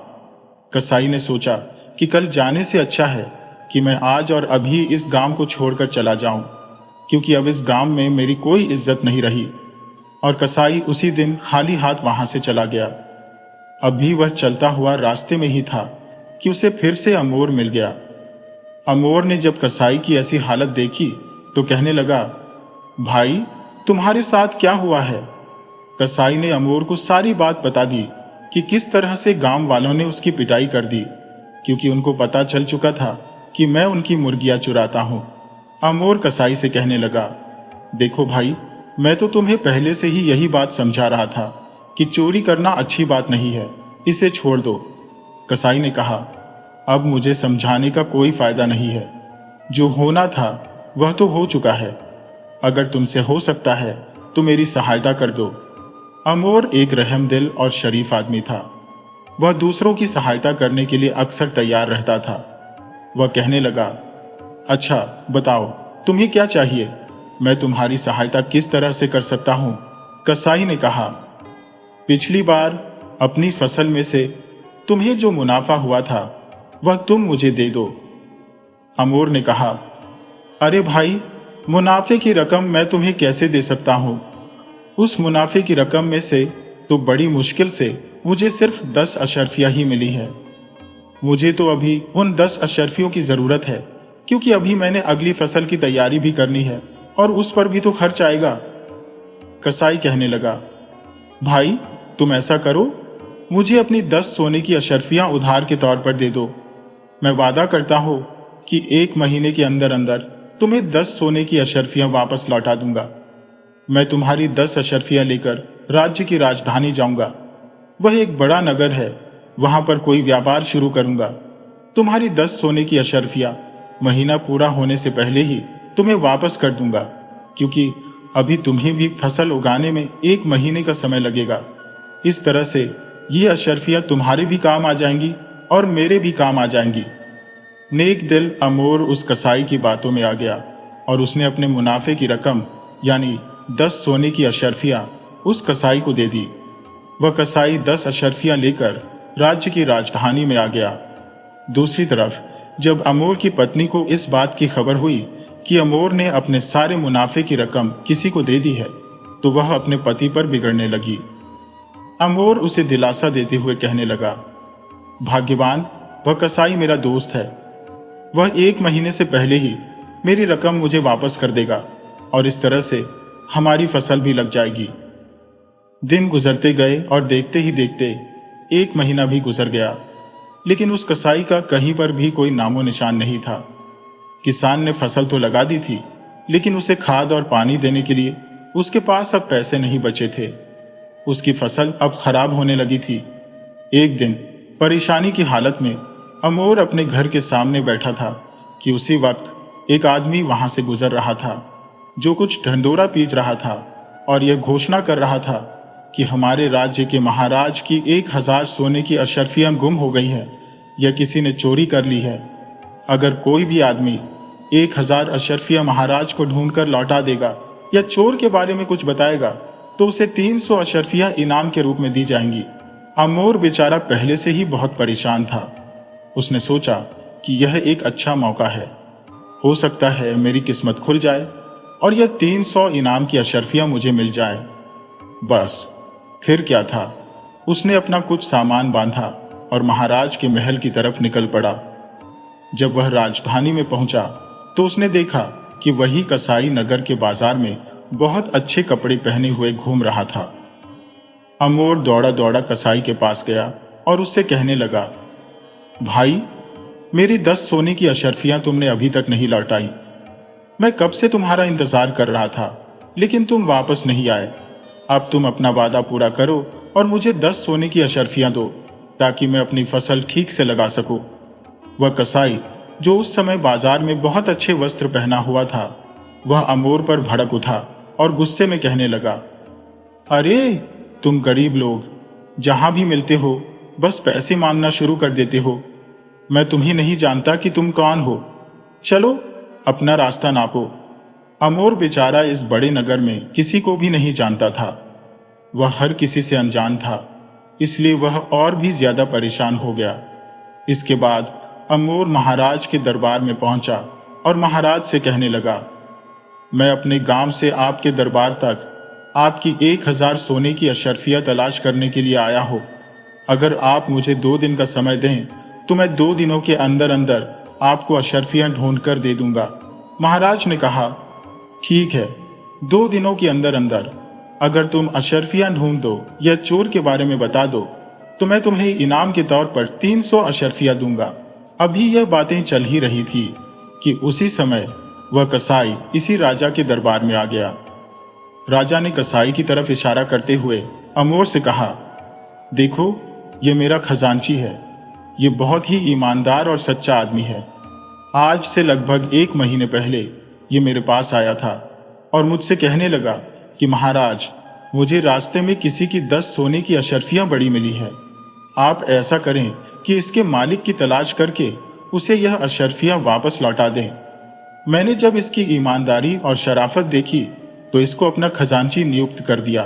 अमोर की समझ में अब सारी बात आ चुकी थी कि वह 10 अशर्फियां जो कसाई ने राजा के पास रखी थी वह किसकी थी, और उसकी समझ में यह भी आ चुका था कि हो ना हो खजाने में से 1000 सोने की अशर्फियां भी इसी कसाई ने चुराई है, क्योंकि चोरी करना इसकी पुरानी आदत है।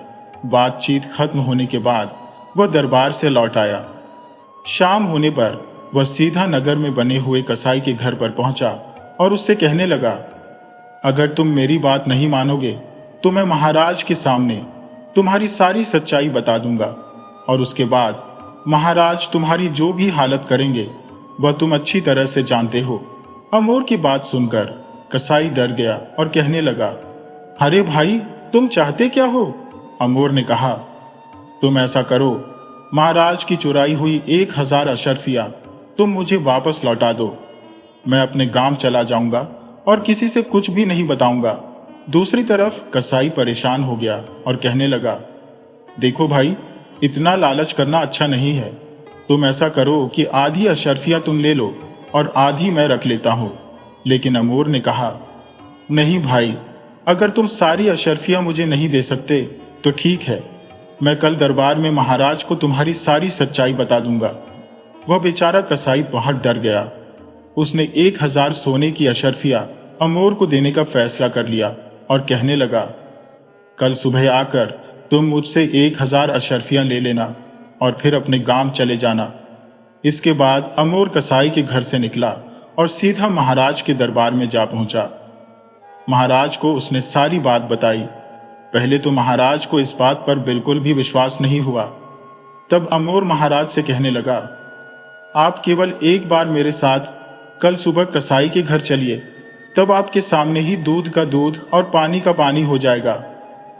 अगली सुबह राजा अपने 2 सिपाहियों के साथ कसाई के घर की तरफ चल दिया।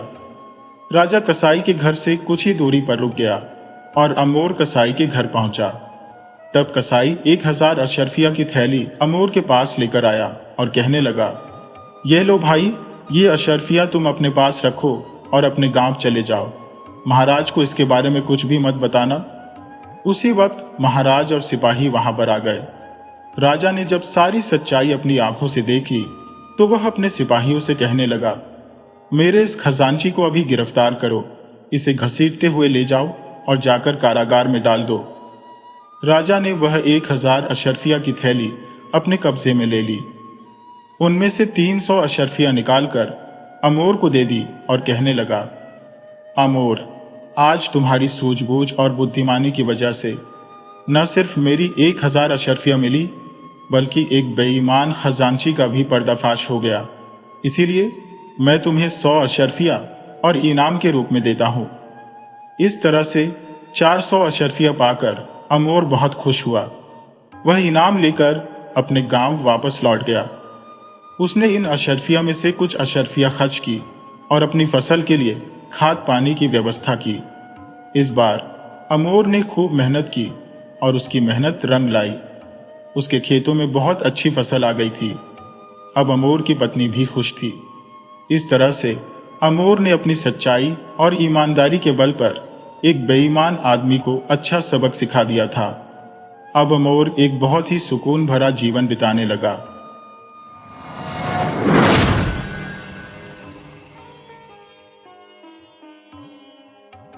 आपका स्वागत है के टीवी स्टोरी चैनल पर। यहाँ आपको नई नई और दिलचस्प कहानियां मिलती है। अगर आप पहली बार इस चैनल पर आए हैं तो कृपया चैनल को सब्सक्राइब कर लें और अगर वीडियो अच्छी लगे तो कमेंट और लाइक करना न भूलें। कहानी की शुरुआत एक गांव से होती है जहां एक बूढ़ी मां अपने बेटे के साथ रहती थी। वह बूढ़ी मां अपने बेटे की हर इच्छा को पूरा करने की कोशिश करती थी। कभी कभी उसका बेटा बहुत ही अजीब मांग करता था जिसे पूरा करना उसके बस की बात नहीं होती थी। ऐसी स्थिति में वह उसे किसी और दिन पूरा करने का वादा करके उसे टाल देती थी। धीरे धीरे वह लड़का बड़ा हो गया। उसका नाम था मोहन लाल। लेकिन बड़ा होने के बावजूद उसका बचपना अभी भी नहीं गया था। एक दिन उसने सुना कि गांव के सभी युवा किसी विशेष अवसर पर अपने अपने ससुराल जा रहे हैं। वह दौड़कर अपने घर आया और अपनी मां से कहा, मां, गांव के सभी लड़की अपने ससुराल जा रही हैं, मैं भी ससुराल जाऊंगा। बूढ़ी मां ने कहा, बेटा, तुम्हारी तो अभी शादी भी नहीं हुई है, तो तुम कैसे ससुराल जाओगे? मोहनलाल ने कहा, मां, मैं ससुराल जाऊंगा, बस तुम मेरे ससुराल जाने का इंतजाम कर दो। मां ने कहा, बेटा, अब तुम बच्चे नहीं रहे बल्कि बड़े हो गए हो। ऐसी पागलपन की बातें मत करो। इस साल मैं तुम्हारी शादी कर दूंगी, फिर तुम अपने ससुराल जा सकते हो और अपनी दुल्हन को भी साथ ला सकते हो। वैसे भी मैं अब बूढ़ी हो गई हूं, मेरी सेवा के लिए एक बहू की जरूरत है। अभी तुम खाना खा लो और आराम करो। मोहनलाल ने कहा, मां, तुम मुझे टालने की कोशिश मत करो। तुम अभी अपनी बहू के लिए कपड़े और मिठाई का इंतजाम कर दो, मैं आज ही ससुराल जाऊंगा। मां ने कहा, लेकिन बेटा। मोहनलाल ने कहा, लेकिन परंतु कुछ नहीं, आज मैं कुछ नहीं सुनने वाला। बूढ़ी मां जानती थी कि उसका बेटा जिद्दी है और उसे कितना भी समझा लो वह नहीं मानेगा। उसने कपड़े और मिठाई का इंतजाम किया और सोचा कि वह कहां जाएगा जब उसकी शादी ही नहीं हुई है। वह दिन भर इधर उधर भटकेगा और शाम को वापस आ जाएगा। यह सोचकर उसने कपड़े और मिठाई एक थैले में डालकर अपने बेटे को दे दिए। मोहनलाल ने थैला लिया और घर से निकल पड़ा। 2-3 घंटे चलने के बाद उसे एहसास हुआ कि उसकी शादी ही नहीं हुई है, तो वह कहां जाएगा? अगर वह किसी अनजान के घर जाकर कहेगा कि वह अपने ससुराल आया है, तो वे लोग पहले जानने की कोशिश करेंगे। अगर उन्हें पता चल गया कि उसका उस घर से कोई रिश्ता नहीं है, तो वे उसे बुरी तरह से मारेंगे। अब मोहनलाल अपनी मूर्खता पर पछता रहा था, लेकिन वह घर भी नहीं लौट सकता था क्योंकि वह अपनी मां से बहुत जिद करके निकला था। आखिरकार निराश होकर वह एक पेड़ के नीचे बैठ गया और बहुत देर तक वहां बैठा रहा। शाम होने को आ गई, लेकिन उसके दिमाग में कोई उपाय नहीं आ रहा था। वह सोचने लगा कि थोड़ी देर में रात हो जाएगी तो वह कहां जाएगा और किसके यहां रहेगा। वह घर से पहली बार निकला था और उसकी किसी भी गांव में किसी से जान पहचान नहीं थी। उसने भगवान का नाम लिया और उठकर चल दिया। चलते चलते वह एक गांव के पास पहुंच गया। उसने देखा कि एक कुएं पर कुछ औरतें पानी भर रही थी। मोहनलाल को बहुत जोर से प्यास लगी थी और वह कुएं के पास आ गया। कुएं पर कुछ शादीशुदा युवतियां पानी भर रही थी और आपस में बातें कर रही थी। वे अपनी एक सहेली दमयंती के बारे में बात कर रही थी कि हर किसी के ससुराल से कोई न कोई तीज लेकर आ जाता है। लेकिन दमयंती की शादी को 12 साल हो गए हैं और आज तक उसके ससुराल से कोई नहीं आया। न ही किसी ने उसकी खबर ली कि वह जिंदा है या मर गई। यहाँ तक कि उसके पिता भी इतने कठोर दिल है कि उन्होंने भी कभी नहीं पूछा कि उसके ससुराल वाले उसका गोना क्यों नहीं करवाते। मोहनलाल बड़े ध्यान से ये बातें सुन रहा था। उसने दमयंती को भी देख लिया था, जो अपनी सहेलियों के ताने सुन रही थी और चुपचाप सिर झुकाए खड़ी थी। उसने दमयंती से पानी पिलाने के लिए कहा। दमयंती ने अपने घड़े से उसे पानी पिलाया और फिर घड़ा उठाकर अपने घर की ओर चल दी। मोहनलाल भी उसके पीछे पीछे चल दिया। वह सोच रहा था कि ऐसा सुनहरा मौका दोबारा नहीं मिलेगा। यह तो भगवान ने उसकी मदद की है। इस लड़की की शादी को 12 साल हो गए हैं। इसका मतलब है कि यहाँ के लोग उसके ससुराल वालों को नहीं पहचानते। अब उस लड़के का चेहरा कितना बदल गया होगा जिससे उसकी शादी हुई थी। क्यों न वह खुद को उस लड़की के पति के रूप में पेश कर दे। ये सब सोचते सोचते वह लड़की के घर तक पहुंच गया। उसने देखा कि लड़की के घर के बाहर एक बूढ़ी मां खड़ी थी। मोहनलाल ने उस बूढ़ी मां को झुककर प्रणाम किया और कहा, शायद आप मुझे नहीं पहचानते। मैंने आने में 12 साल लगा दिए। मैं शहर में एक सेठ जी के पास नौकरी करता हूं। उनका इस दुनिया में कोई नहीं है, न रिश्तेदार न संतान। वे मुझे अपना बेटा मानते हैं। अब वे मेरी शादी की बात चला रहे थे तो मैंने उन्हें बताया कि मेरी शादी तो बचपन में हो गई थी। फिर सेठानी मुझसे नाराज हो गई और कहा कि जल्दी से अपनी बहू को लेकर आओ, नहीं तो घर में घुसने नहीं दूंगी। अब मैं आ गया हूं तो कल सुबह ही आप लड़की की विदाई कर दीजिए। मैं उसे जल्दी से शहर लेकर जाना चाहता हूं। आप इनकार मत कीजिएगा। मुझे कोई सामान, कपड़े, दान दहेज नहीं चाहिए। मुझे तो सिर्फ मेरी दमयंती चाहिए। लड़की के घर वाले बहुत खुश हुए कि देखो कितना अच्छा लड़का है। 12 साल बाद भी उसे लड़की का नाम याद है। वे कहने लगे, बेटा, हम बहुत खुश हैं कि तुम अपनी पत्नी को नहीं भूले। हमने सुना है कि शहर जाकर लोग अपने माँ बाप तक को भूल जाते हैं। तुम तो लाखों में एक हो। तुम तो हीरा हो। हम कल सुबह ही लड़की की विदाई कर देंगे। गांव की औरतें इसे ताना देती थी कि दमयंती कर्मजली है, अभागन है। इसकी परछाई से तो सुहागन लड़कियां भी डरती थी। तुमने तो इस अभागन की लाज रखी। बेटा, तुम इसे अपने साथ ले जाने के लिए आए। तुम धन्य हो। जुग जुग जियो। सुबह जल्दी ही लड़की की विदाई कर दी गई, लेकिन विदा करने से पहले लड़की के पिता ने मोहनलाल को 10 चांदी के सिक्के दिए और कहा, बेटा, यह हमारी तरफ से तुम दोनों के लिए उपहार है। मुझे पूरी उम्मीद है